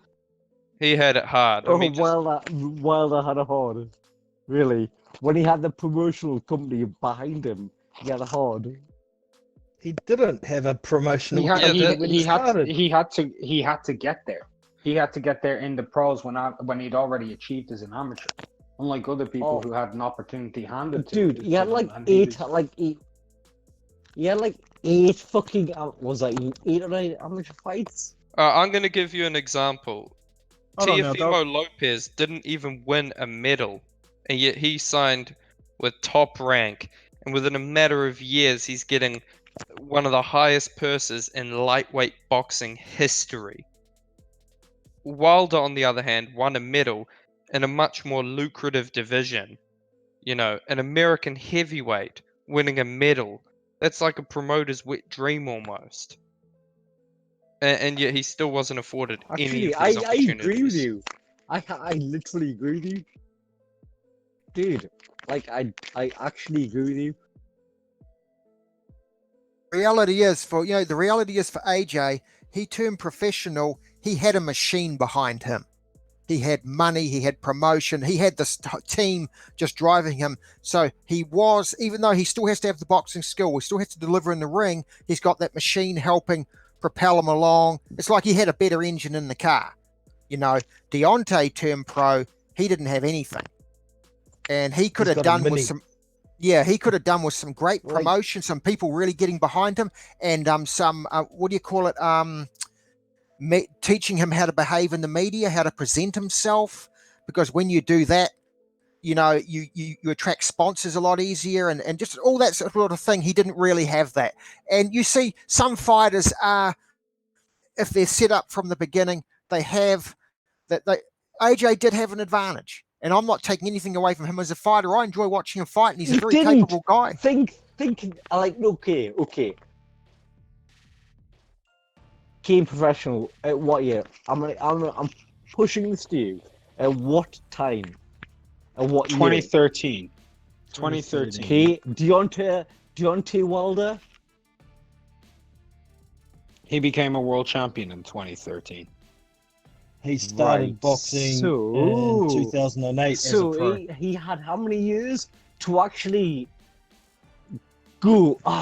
Right, I need to be the person. Yeah, I need to do this. I need to do that. Like he had how many years more than like Joshua? He had the years Bro. to do it, but he had no Hold- promotion when he started, and nobody was Jonah, chasing hold him on. down. Hold on Okay, for a second. he This is a simple enough statement. That's the easiest thing in the world to understand. Okay, fine. Anthony come here. Joshua was more famous after his first professional fight than Deontay Wilder was after he beat Bermain Burn. Oh, I agree with you 100%. That was Not down. even gonna That was argue that. literally Not gonna but- argue with you. But you just said AJ didn't have it easier than Wilder. I never said that. I was trying to present a position. I never said that. You said you literally disagree with the comment made. Okay, really? You might need to watch it on archive, brother. You could say you disagree with it. Like I'm not here to like. I give you- I actually might have said that. To be fair, like, Look, I'm not here to give anybody any type of crap or anything, mate. Me personally, I'm just a boxing guy. I just like boxing. That's all it is. But like, Dude. let's put it this way: when after 30 pro fights, you've made less than a dude has in one fight, you've had it harder. Since Wilder's been a champion, things have been different, obviously. But He all had to the grind point we're his way trying to there, man. Yeah, Yeah. he had to grind He had his to- way there. AJ didn't really have to grind as much. And it's not like the difference in oh, amateur so like pedigree was Deontay that Wilder had much. to actually grind his way there. That's fuck off. Seriously. Yeah, You Hey, fuck look, off, there's mate. no need to be disrespectful about it, man. Like, okay, we're just I'm having sorry. a conversation. I'm sorry. I apologize. I didn't mean it that way. I genuinely didn't mean it that way. I didn't say. I was saying fuck off in a flippant way is what I'm trying to make. So I'm not you gonna don't actually- think Deontay Wilder did it hard, is what you're trying to say, to get to where No. he? No. Okay. Look, I'm not saying he had to fight killer after killer, but what I'm saying is he sure had to fight a lot of guys to get his opportunity, man. And Okay, so like who was that person? Who was what person? Who had to fight That was- the killer after killer to get to his position? I said he didn't He have to literally fight them. said he didn't have to fight killer after killer. But Who what did I'm saying Anthony is, look, Joshua... No, hold on, Yeah. Eldog. Who did Anthony Joshua have to beat to get a world title shot? I want this answer because it's gonna be glorious. Who did he have to Sorry, beat to get a world title shot? Oh really? You know the answer already. I'm not gonna give. I'm not Go gonna ahead. present that to you, or I'm Okay, not no, go gonna ahead. present the answer. I am not gonna present the answer that you want. I know you want to say Dillian White, right? Because that's who he beat I'm not before he gonna- had his first pro fight. But hold on. Yeah, he beat Dillian White, a guy coming off of a drug ban. But let's put this into perspective. Anthony Joshua got a voluntary title because he was able to pay the world champion $7 million, not because he earned it by beating people. Wilder had to fight 32 different opponents before he became a mandatory. Anthony Joshua was able to pay to have a title against the weakest champion in the division. All right. Okay. That's so you true. yeah, and I one got, thing. I got, one- Okay. yeah, Okay. I so got one. he had to pay to get his position. Is that what you're trying to say to me? That's Bro, he exactly did- what bro. he said. It's literally what I said. He paid for a world title fight. He didn't earn He it. paid to get the He didn't voluntary. become mandatory. He was a voluntary defense to the first defense of Charles Martin, who won a title via injury from VSF Glasgow. Put it this way, Anthony Joshua has never fought an eliminator, a final eliminator, or a mandatory fight. And I'll put it to you this way: when Wilder was working his way up, he wasn't warming up in the locker rooms of the O2 Arena with a lot of connections to promoters, rich people walking in saying, "Yeah, I want to sponsor you," whatever. He wasn't in the O2 Arena getting all these sponsorships. Yeah, he's probably in some community hall center. Rats running through the cracks of the wall. Put it this way, I man. like- This is the, you sim- literally, this you is the literally made simplest. me. This is the literally simplest made- way I can put it, man. This is the simplest way I can put it. I'm not going to comment on the subject after this. AJ, this is the difference between AJ and Wilder. At the beginning of their pro careers, AJ had a big machine behind him. He had big promotion, big money. He had big backers. That Agreed. helps propel you Agreed. along. It's not saying AJ had everything handed to him on a plate. He still had to work, but he just had an advantage. Wilder at the beginning of his career didn't have a big promotional machine. He didn't have big money behind him, and that makes things harder. That's as simple as I can put it. I You wanna would say finish it? that like Anthony Joshua had like a shitload behind him, and it worked. Like Deontay Wilder had a fucking huge like promotional company behind him, and he didn't fuck all. We just Wait, told hold you, on. man, he Hold didn't on. have a Hold on. promotional company Jesus. behind him. Hold on. When did Deontay Wilder get his first promoter? You what?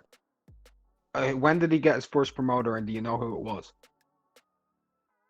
I didn't see like he had like a promoter like behind him. Well, you said he had a You huge just promoter. did. I literally did say that.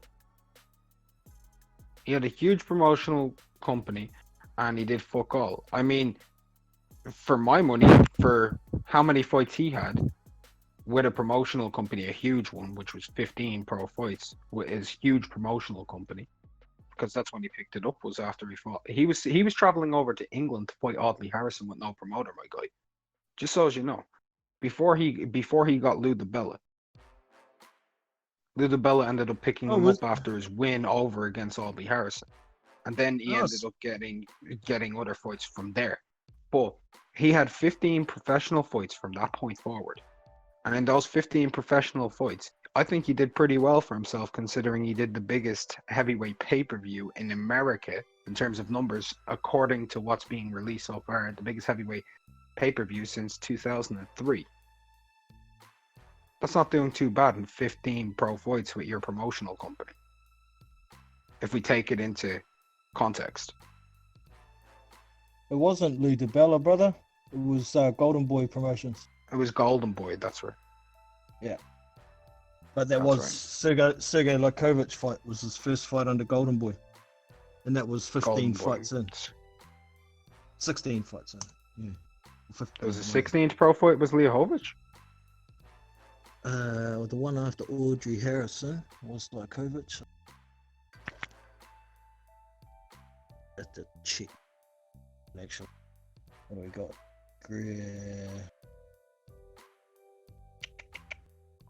But yeah, it was definitely Golden Boy. Yeah, Deontay Wilder was at 28 fights, 28 in all when he fought Sergey Liahovic. Oh, okay. It was before then. Looking at oh shit.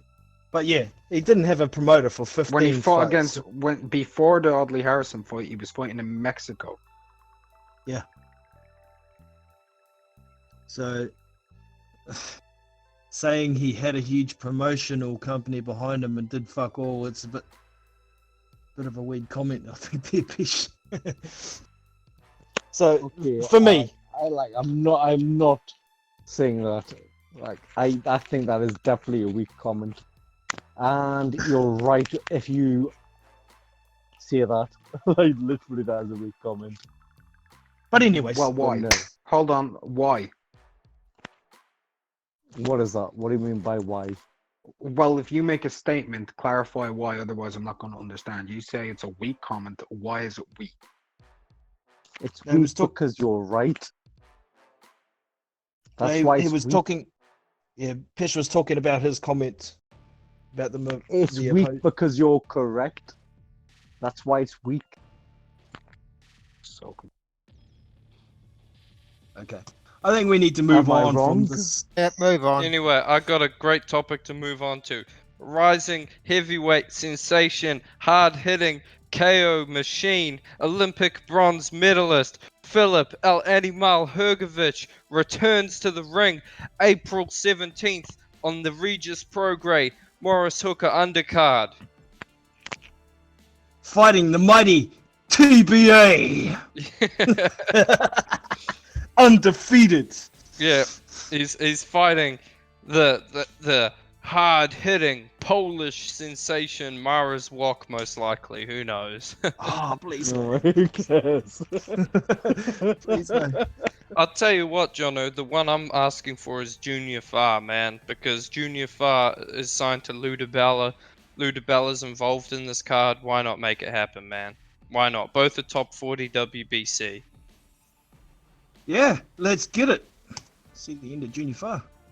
Yeah. I'm not saying Junior Farr, Just get rid of that shit. but, you know, look, why not? I won't. I don't think that'll happen, man. Junior's gonna sit on that. What is it? Number 7 WBO ranking. I think he's gonna keep fighting powder puffs until someone decides to give him a voluntary. So he's gonna retire without having a title shot.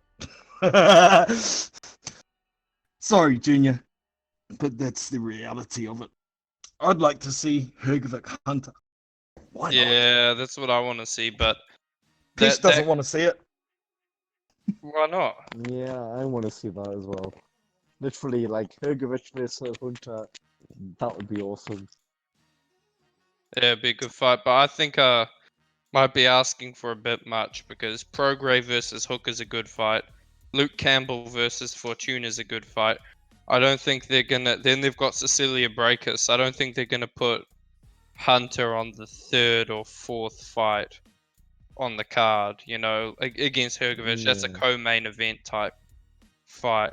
So, look, I would like to see him fight. Just looking at WBC rankings. Maybe a Jermaine Franklin even. Just get one of these dudes out of there. I'd love to see that one too, but I can't see Al throwing his third best prospect to the Wolves. Yeah, man. Franklin, gosh, if that's his third best prospect, then what the hell has Al Heyman Mate- got? I mean, he's got FA Jugba, and then who else? Well, I guess Jermaine Kovnarski- Franklin. Kovnarski's not a prospect. Martin's not a prospect. So, yeah, who Martin's else a is fucking Jedi, fam. there? Yeah. You think it's got to be a WBC shot for him, do you? L-Dog. So, who else? Oscar Rivas. Oscar Rivas versus Philip Hergovic. Let's get it. Rivas is with Top Rank though. Like realistically, what? Wait, after you. Yeah, realistically, that sorry. fight isn't gonna happen. Like, I'm just trying to think that I'm looking at WBC heavyweight rankings. Luis Right now. Ortiz. Yeah, ain't gonna happen. I mean, look, the last guy I fought was Eric Molina, who was 35th. So, looking around 30 to 20. You've got Otto Wallin, 30. Well, he's injured. You got Simon Keane from Canada, Which rankings are you using, Eldok? WBC. Okay. You got 20 to Zhili, 30 though he's looking at. yeah, Zhili Zhang could be a Ooh, good fight. that's worth a shot. That's worth a shot. But I'm not sure Zhili's handlers will want that because they probably want to go the junior fire route and just get him to destroy a bunch of guys and hopefully get a voluntary shot one day. I don't think anybody's going to be looking to fight against Shili Zhang anyway at the moment, just because more than likely the money will be in China and the coronavirus is mad. Yeah. Then there's He's based in Vegas though, isn't he? Jili Zhang. I guess so. Yeah. But I mean, if they're going to fight pretty sure against he's- the big name guy, they're going to want to get all of the things in their favor. Chinese aren't they? money, yeah. Yeah, true that. Then there's Sergey Kuzmin. Well, judging from a young, like 18-year-old Hergovic whooping Kuzmin in the World Series of Boxing, I mean, I can't see them taking that fight. Nah. There's Bryant either. Jennings, which I think would actually be a decent step up, to be honest. I know he's coming off a loss, but it is a decision loss to Joe Joyce. Maybe you want to try and one-up Joe Joyce, because I mean, Is he coming off of one loss or two back-to-back losses? Two, yeah. yeah, Rivas back to and- back. Well, I mean, We- he did give a good Cabiel. account of himself. Cabiel's a top rank. Then there's Bacoli, who they're not going to fight. Washington, who they're not going to fight. Huey Fury, who they're not going to fight, because he's fighting soon. Marco Hook, I'm not sure when his injury is up, but that could be likely actually. Try and get both into contention for that EBU, but I heard Hook has a mandatory shot at the winner of Dubois versus Joyce. Yep. That ain't gonna happen. Arslanbek Makhmedov, would love to see it, but that ain't gonna happen. Going down. Who's his Takhan- promoter? Who's his promoter? is it Yvonne German? Michelle. Oh, Ivan Yeah. Michelle, yeah, that's right. What? There's Carlos Takam just fought. Charles Martin just fought. Dominic Brazil. That's a likely opponent, actually. It's going to be Marius back fight. Yeah, I think it probably. He'll have to appear in the rankings. He doesn't have to appear in the How about- rankings to be an opponent. What about how do you say it? Mladen Milas. Yeah, he's Croatian actually, but who knows? I mean, there's always the option there. He's not in the rankings, but number 1 and number 2 in Croatia, Peter Milas and Filip Oh, Hergovic is one Peter I wanted to see Milas. for a while. No, well, there's Miljan Mladen Milas is number 14 in the IBF. Oh, sorry, WBA. So, but that's the only ranking he's got. But I've always wanted to see Peter Milas and Filip Hergovic have an all Croatian battle. That's there's probably not much going to in- happen when DAZN come to Croatia. They'll probably use that as their flagship entry. There's nothing in it for Hergovic, unfortunately. So maybe it won't Yeah, happen. Milas has been removed from WBC rankings. Hmm. But on the plus side, he's got a promotional deal apparently. Yeah. Yeah. Look, I'm thinking out of the opponents, the guys named, I mean Jennings and Brazil are probably the best names you could get realistically. Neither of them are that great. If I had to They are choose an names, opponent, it would be Michael Hunter, man. I want that fight. They're close in the IBF rankings. They're close in the WBC rankings. Both are at that stage where a good performance or a win over each other could really tell people they're serious business. I know Hunter, you could argue, is already there. But that's a fight I'd love to see, man. I really want that fight next. So if Eddie Pish Hearn's was- listening, Yeah, Pish was saying earlier that he doesn't think it makes sense promotionally for Eddie Hearn. What do you think about that, Eldog? I think it makes perfect sense. Hunter's never going to be a world champion. Hrgovic has a chance. Just throw him to Hrgovic, mate. Michael Hunter's not scared of anybody. He says he wants to take on all the big dogs. And Philip If he's- Hrgovic is yeah. getting pretty close to being one of the big dogs, so why not? Yeah, look, I think it's a good matchmaking fight as well because Hrgovic he should be the guy who Matchroom is really focused on building, you know, getting him lots of learning fights and good promotional fights that are gonna give him the experience needed to compete at the top level.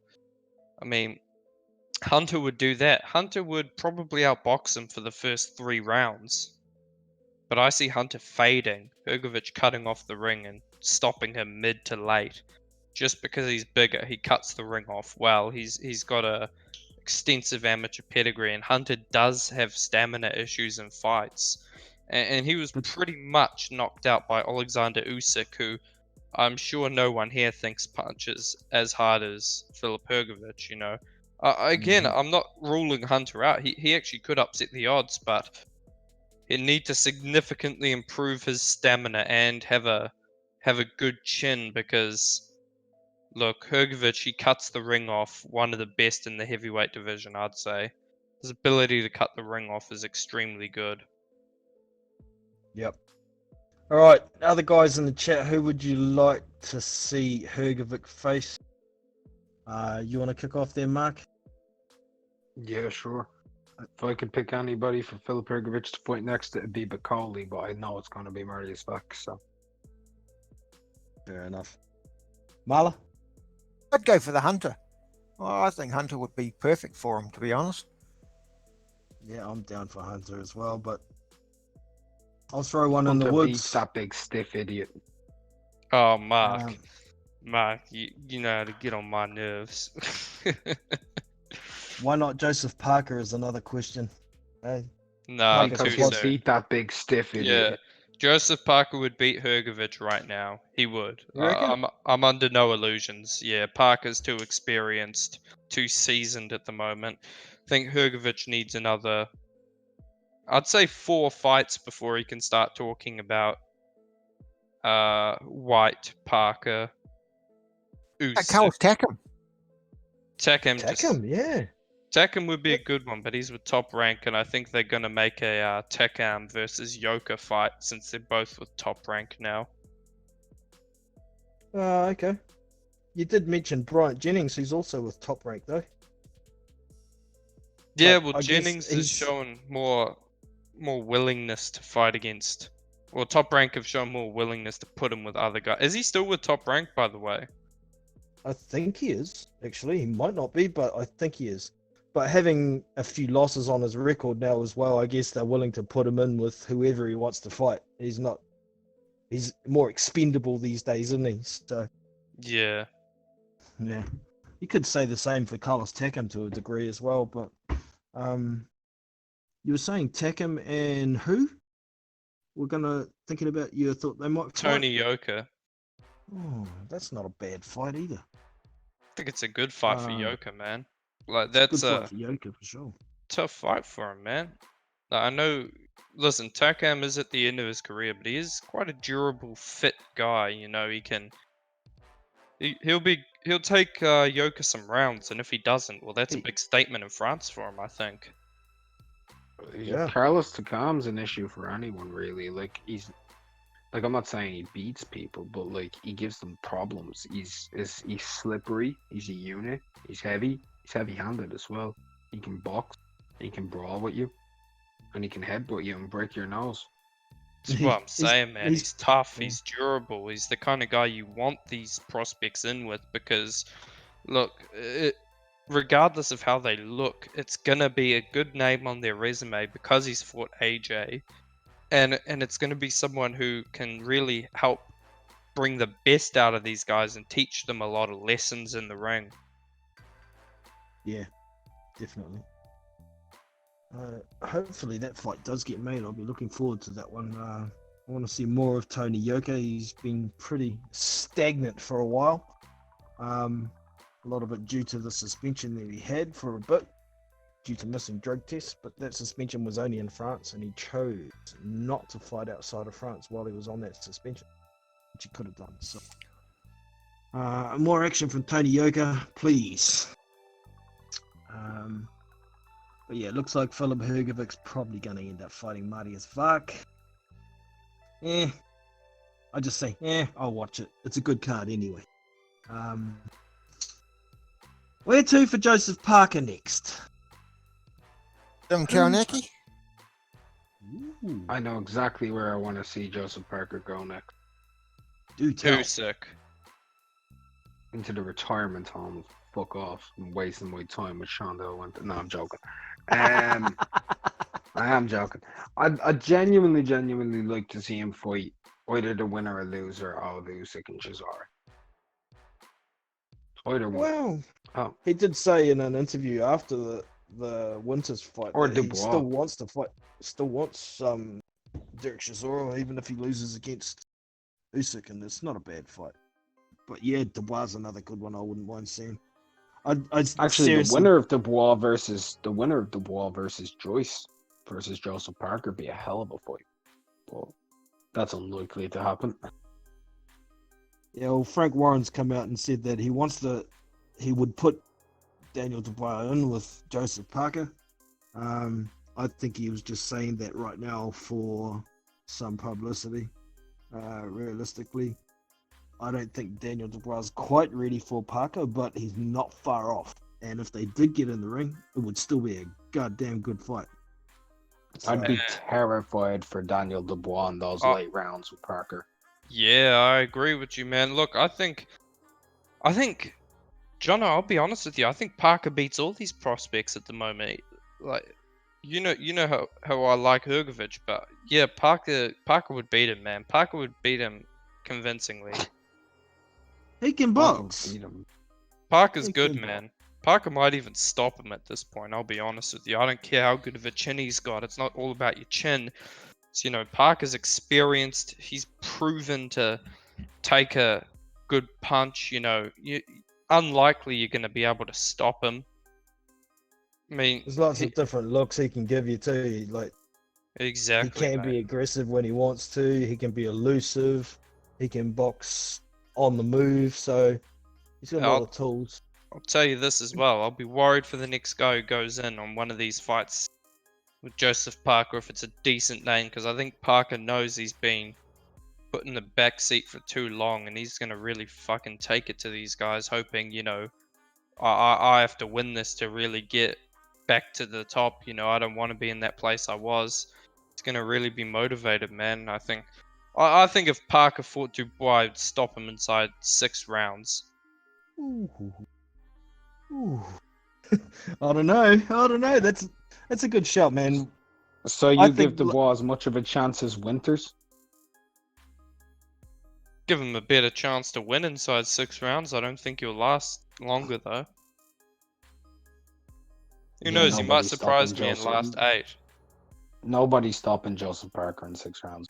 No, I said Joseph Parker will stop Dubois in 6 rounds. Yeah, I still don't know about that. I think if there was a stoppage, it'd be later Late. on. Yeah. Like a The guy Hunter would hasn't be had a good lot of. too. Well, he'd get rounds out of Hunter, wouldn't he, as well? Yeah, because Chisora and Usyk are fighting. Parker wants to fight again in the next couple of months, I think 2 or 3 months. So that counts out Chisora. So he's going to have to find someone else.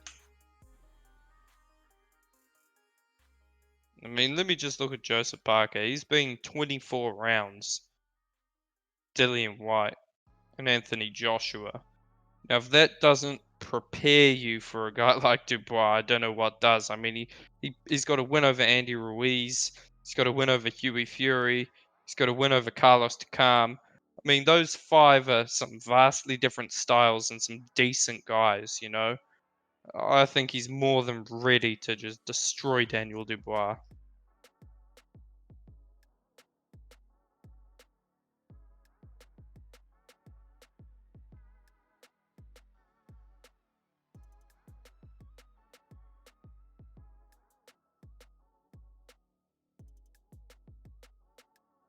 Anyone there? Yep. Yeah, fuck, mate. That was some awkward silence. Yeah, I wonder what was happening. I was like, shit, if I laid out. But yeah, look, I think he'd beat the brakes off of Dubois. It'd be funny to watch as well. I think Joseph Parker beats up that big stiff idiot Hrgovic. I agree with you, man. I agree with you. Keep him away. It's I not think like- David Price beats up that big stiff idiot too. Oh shit! Well, at least you didn't say Dave Allen. I think if David Price is unloading on him the way Molina did, he takes his head clean off, man. I'm not even joking. That defense is suspect as hell. It is suspect.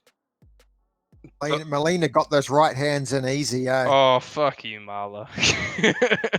I mean, very easy, man. That yeah, it is. It is worrying, man. Like Not even easy, mate. He got it was like as though like Hrgovic was just like, I am too big, too strong for you.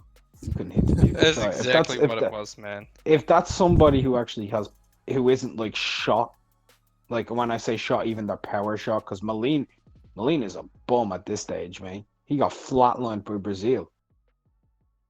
Yeah, look. I'll say Brazil this. Man. looks more impressive against Molina than Hrgovic. Fact. I've seen a lot of clips from Mundo Boxing. Pedro Diaz. They're working on his defense, so who knows? Maybe Amara's Walk, someone who can stay in there a little bit, just to work on some things. Might be a good idea, but I'm under no illusion that Hrgovic gets beat up badly by Joseph Parker. And David Price. No, not David Price, mate. David Price. Look, part of the reason Hrgovic It's a took joke, those- dude. It's a joke. You bit. You lost. Jono, go ahead. Oh, fuck you, mate. You guys know my weakness.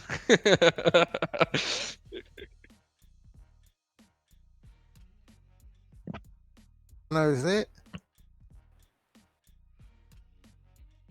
Problems with the computer. Hear me, L-Dog? Yeah, we can hear you, mate.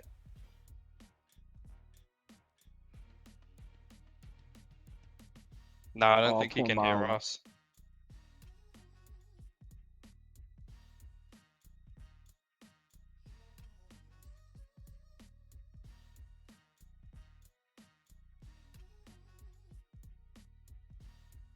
Lost this connection again. Jeez, it's terrible today.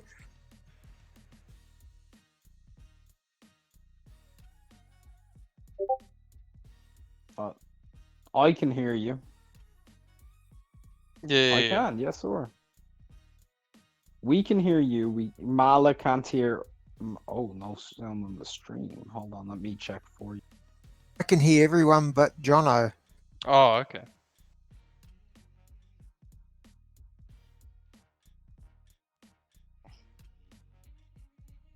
There is sound on the stream. There is sound on the stream. Mala, if you can hear me, can you leave the call for a minute and jump back in so you can hear Okay. Jono? Any news on Hemi Ahio? Yes.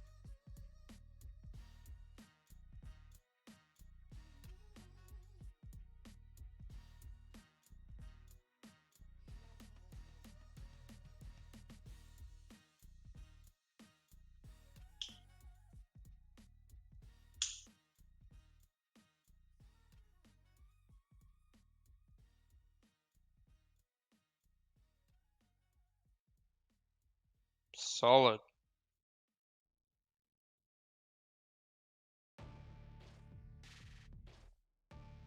Joe Joyce.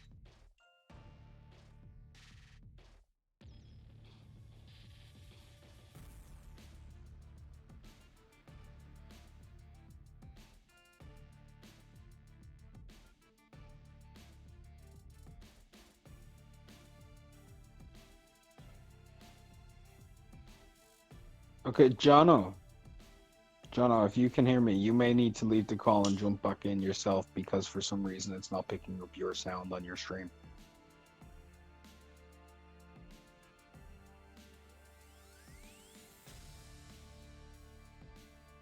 Look at me trying to fix everything.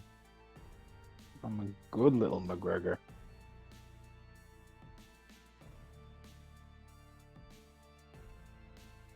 Yeah, Philip Carl Roberts in the chat. Yeah, I'm here. I believe Mala, can you hear me? I need to make sure. Okay, Mala, L Dog, Salute General. Salute General. So, John, you'll just need to see the little red button down the bottom right when you go into the Discord call.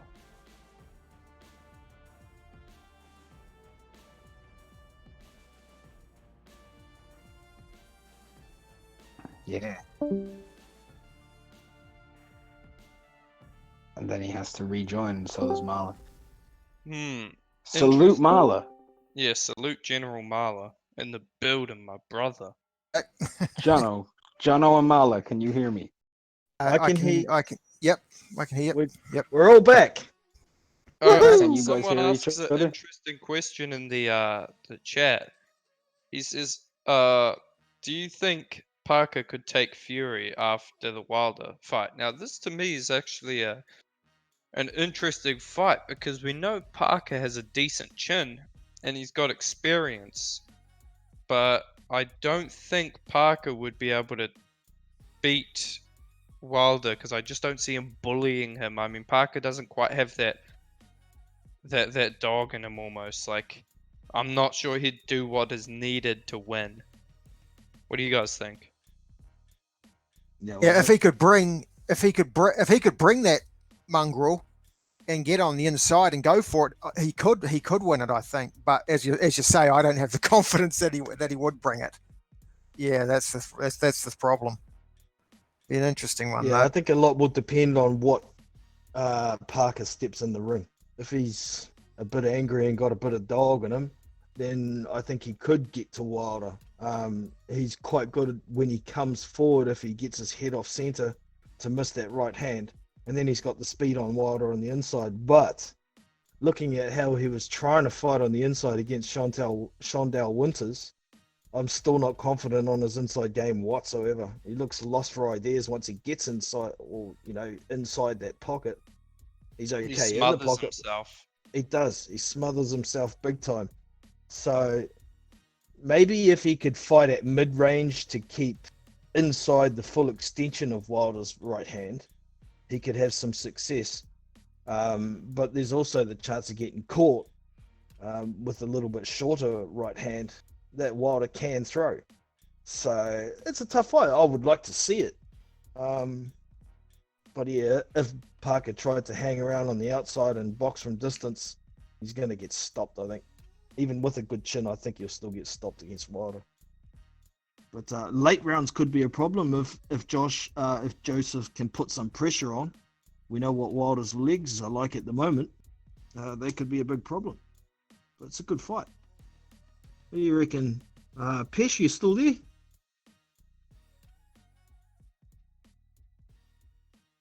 No, he's busy.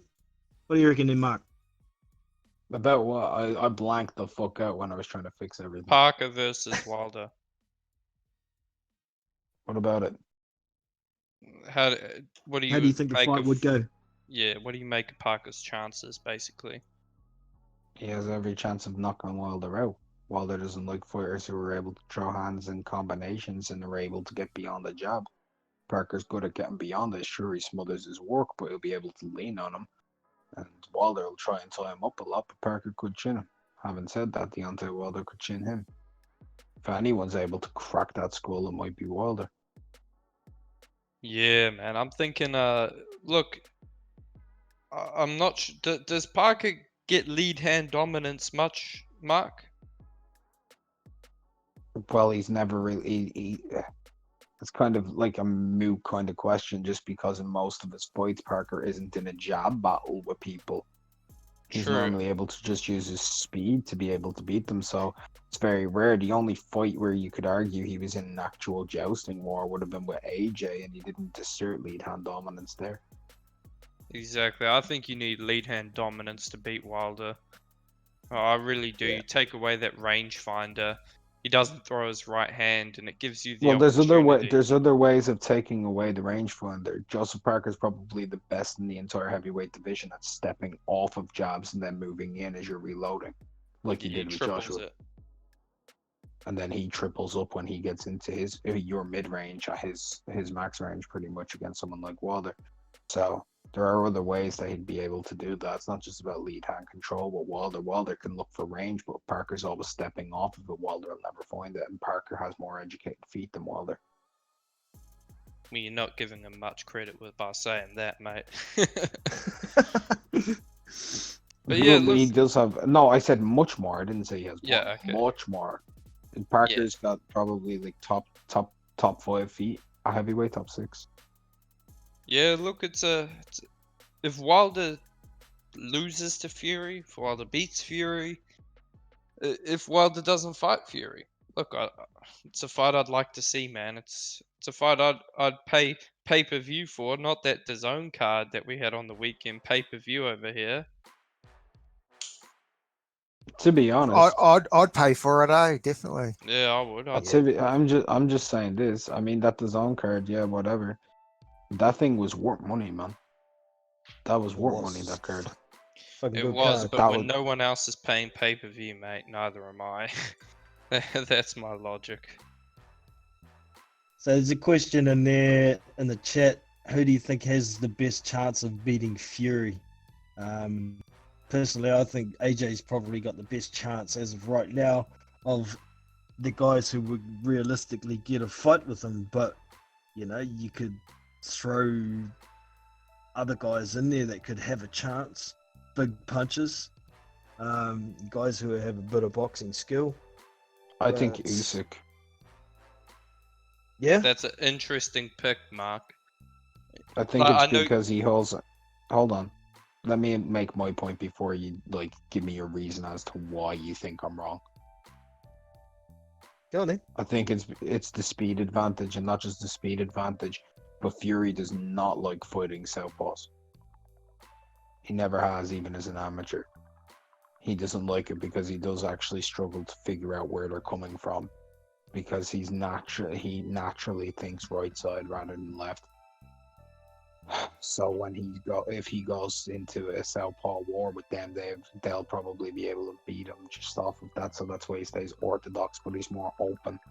And Usyk, his feet will be able to get beyond feints, because he won't look at the feint of what Fury's going to be throwing. He'll be looking at Fury's foot position, because he does that a lot, and he'll be moving in and out of pocket a lot. So Fury will have to get him to go backwards. And if he does get him to go backwards, it's a lot harder to cut off the ring against a dude with those type of feet. I'm not saying that he could beat him. I'm just saying that he has probably the best chance outside of just knocking the dude out. Yeah, I agree with you, Mark. But what I was gonna say was that, yeah, I know you're not saying he will beat him, but who you think is the best chance? For me, if Usyk were to fight Fury, he'd need to definitely bulk up to like 220 something. All right, look, I'm sorry, I don't care how good you are. If you're 210 or around there, it's not going to be a good night for you. You know, he needs to get into 220 something. And what he needs to do is he needs to work on his inside game, because Fury's defense on the inside is not very good.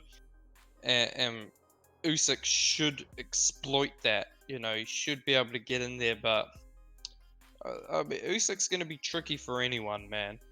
He really is. For me, if someone asked me who do I think is the best chance of beating Fury, assuming he stays around, I say Bakadir Jalilov or Tony Yoka in the future. I think those guys will give Tyson Fury a great fight in the future, man. They can both move, they can both punch. You know, Yoka, he's very hard to hit in that tight guard he has, and I think he could cover up and block a lot of the shots Fury will throw on the inside with that tight guard. He could also box with Fury, you know.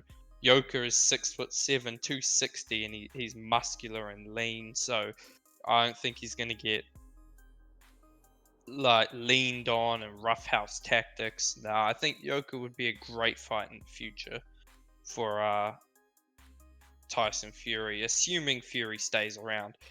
If not, I'm gonna have to go with AJ. I think if Fury fights him on the inside, AJ has a chance at winning. Problem is, Tyson Fury is very good at neutralizing you and fighting to his game plan.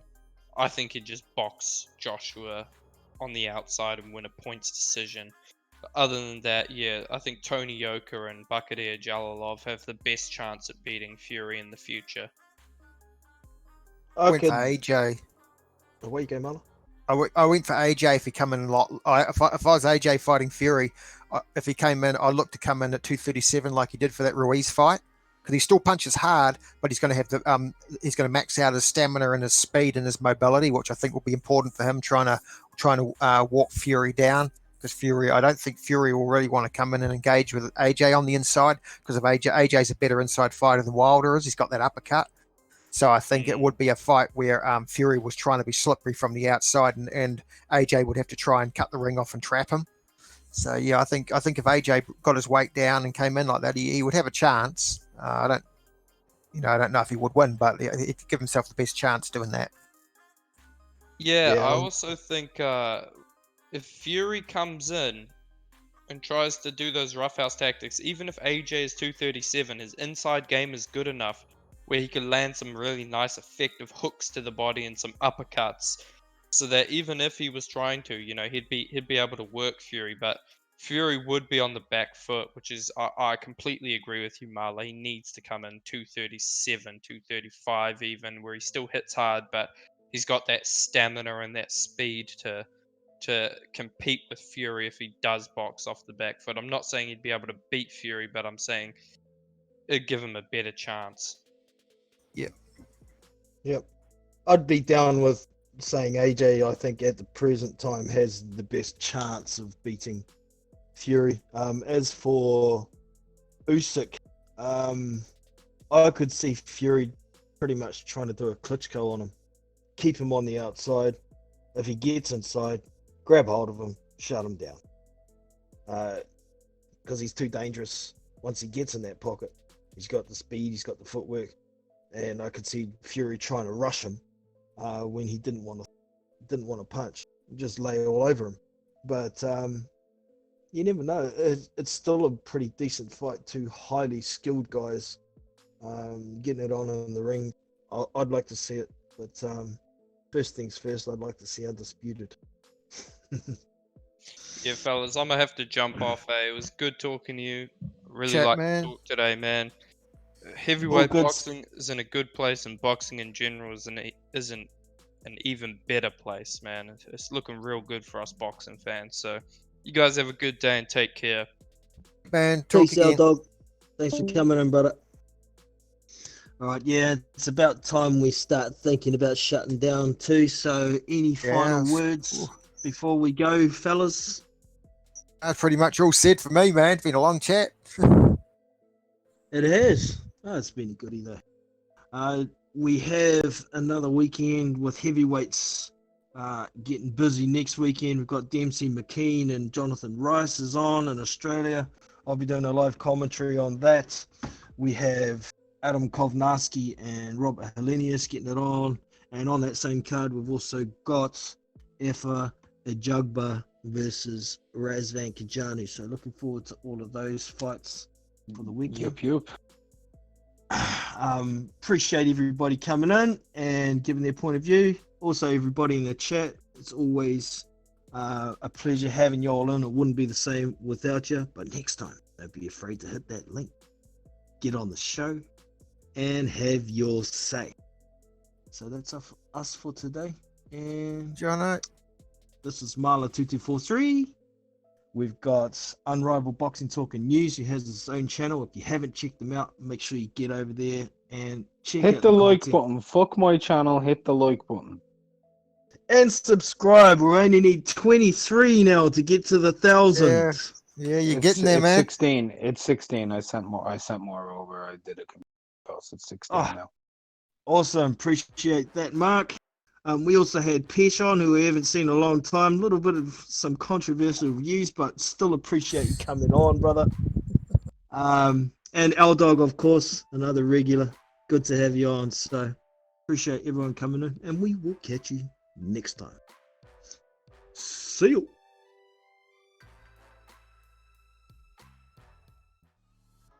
So that's it for today.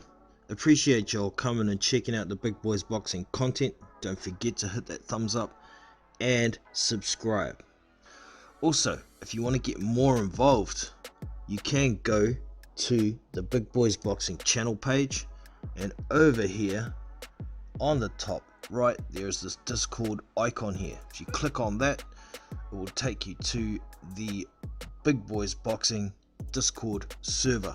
This is it here, and these are the text channels here. The info is all about the channel and how to get involved. General chat, we all just talk about boxing, any subject, everybody's welcome. Live fight links, I drop links here that will take you to live fight events. I generally drop the link here 24 hours before the fight, so if you don't have a broadcast, you can come here and find a way to watch it. Also, fights that I do record, I will be posting here. I've got a couple here already, as you can see. And down here, the voice channels, live panel. If you'd like to get involved with the live YouTube streams, the panel is on here. Once you get here, you just click on live panel, and as you can see, you're in. If you'd like to mute at any point, there's a little mic icon here. Click on that and you are muted. And if you'd like to leave the call, this is your hang up button. Simple as. And down here, this is anytime chat. It's another voice channel. You can get on here and talk with anybody who's in there about whatever you want to talk about. It's free for all. So get involved. I'm Jono from Big Boys Boxing.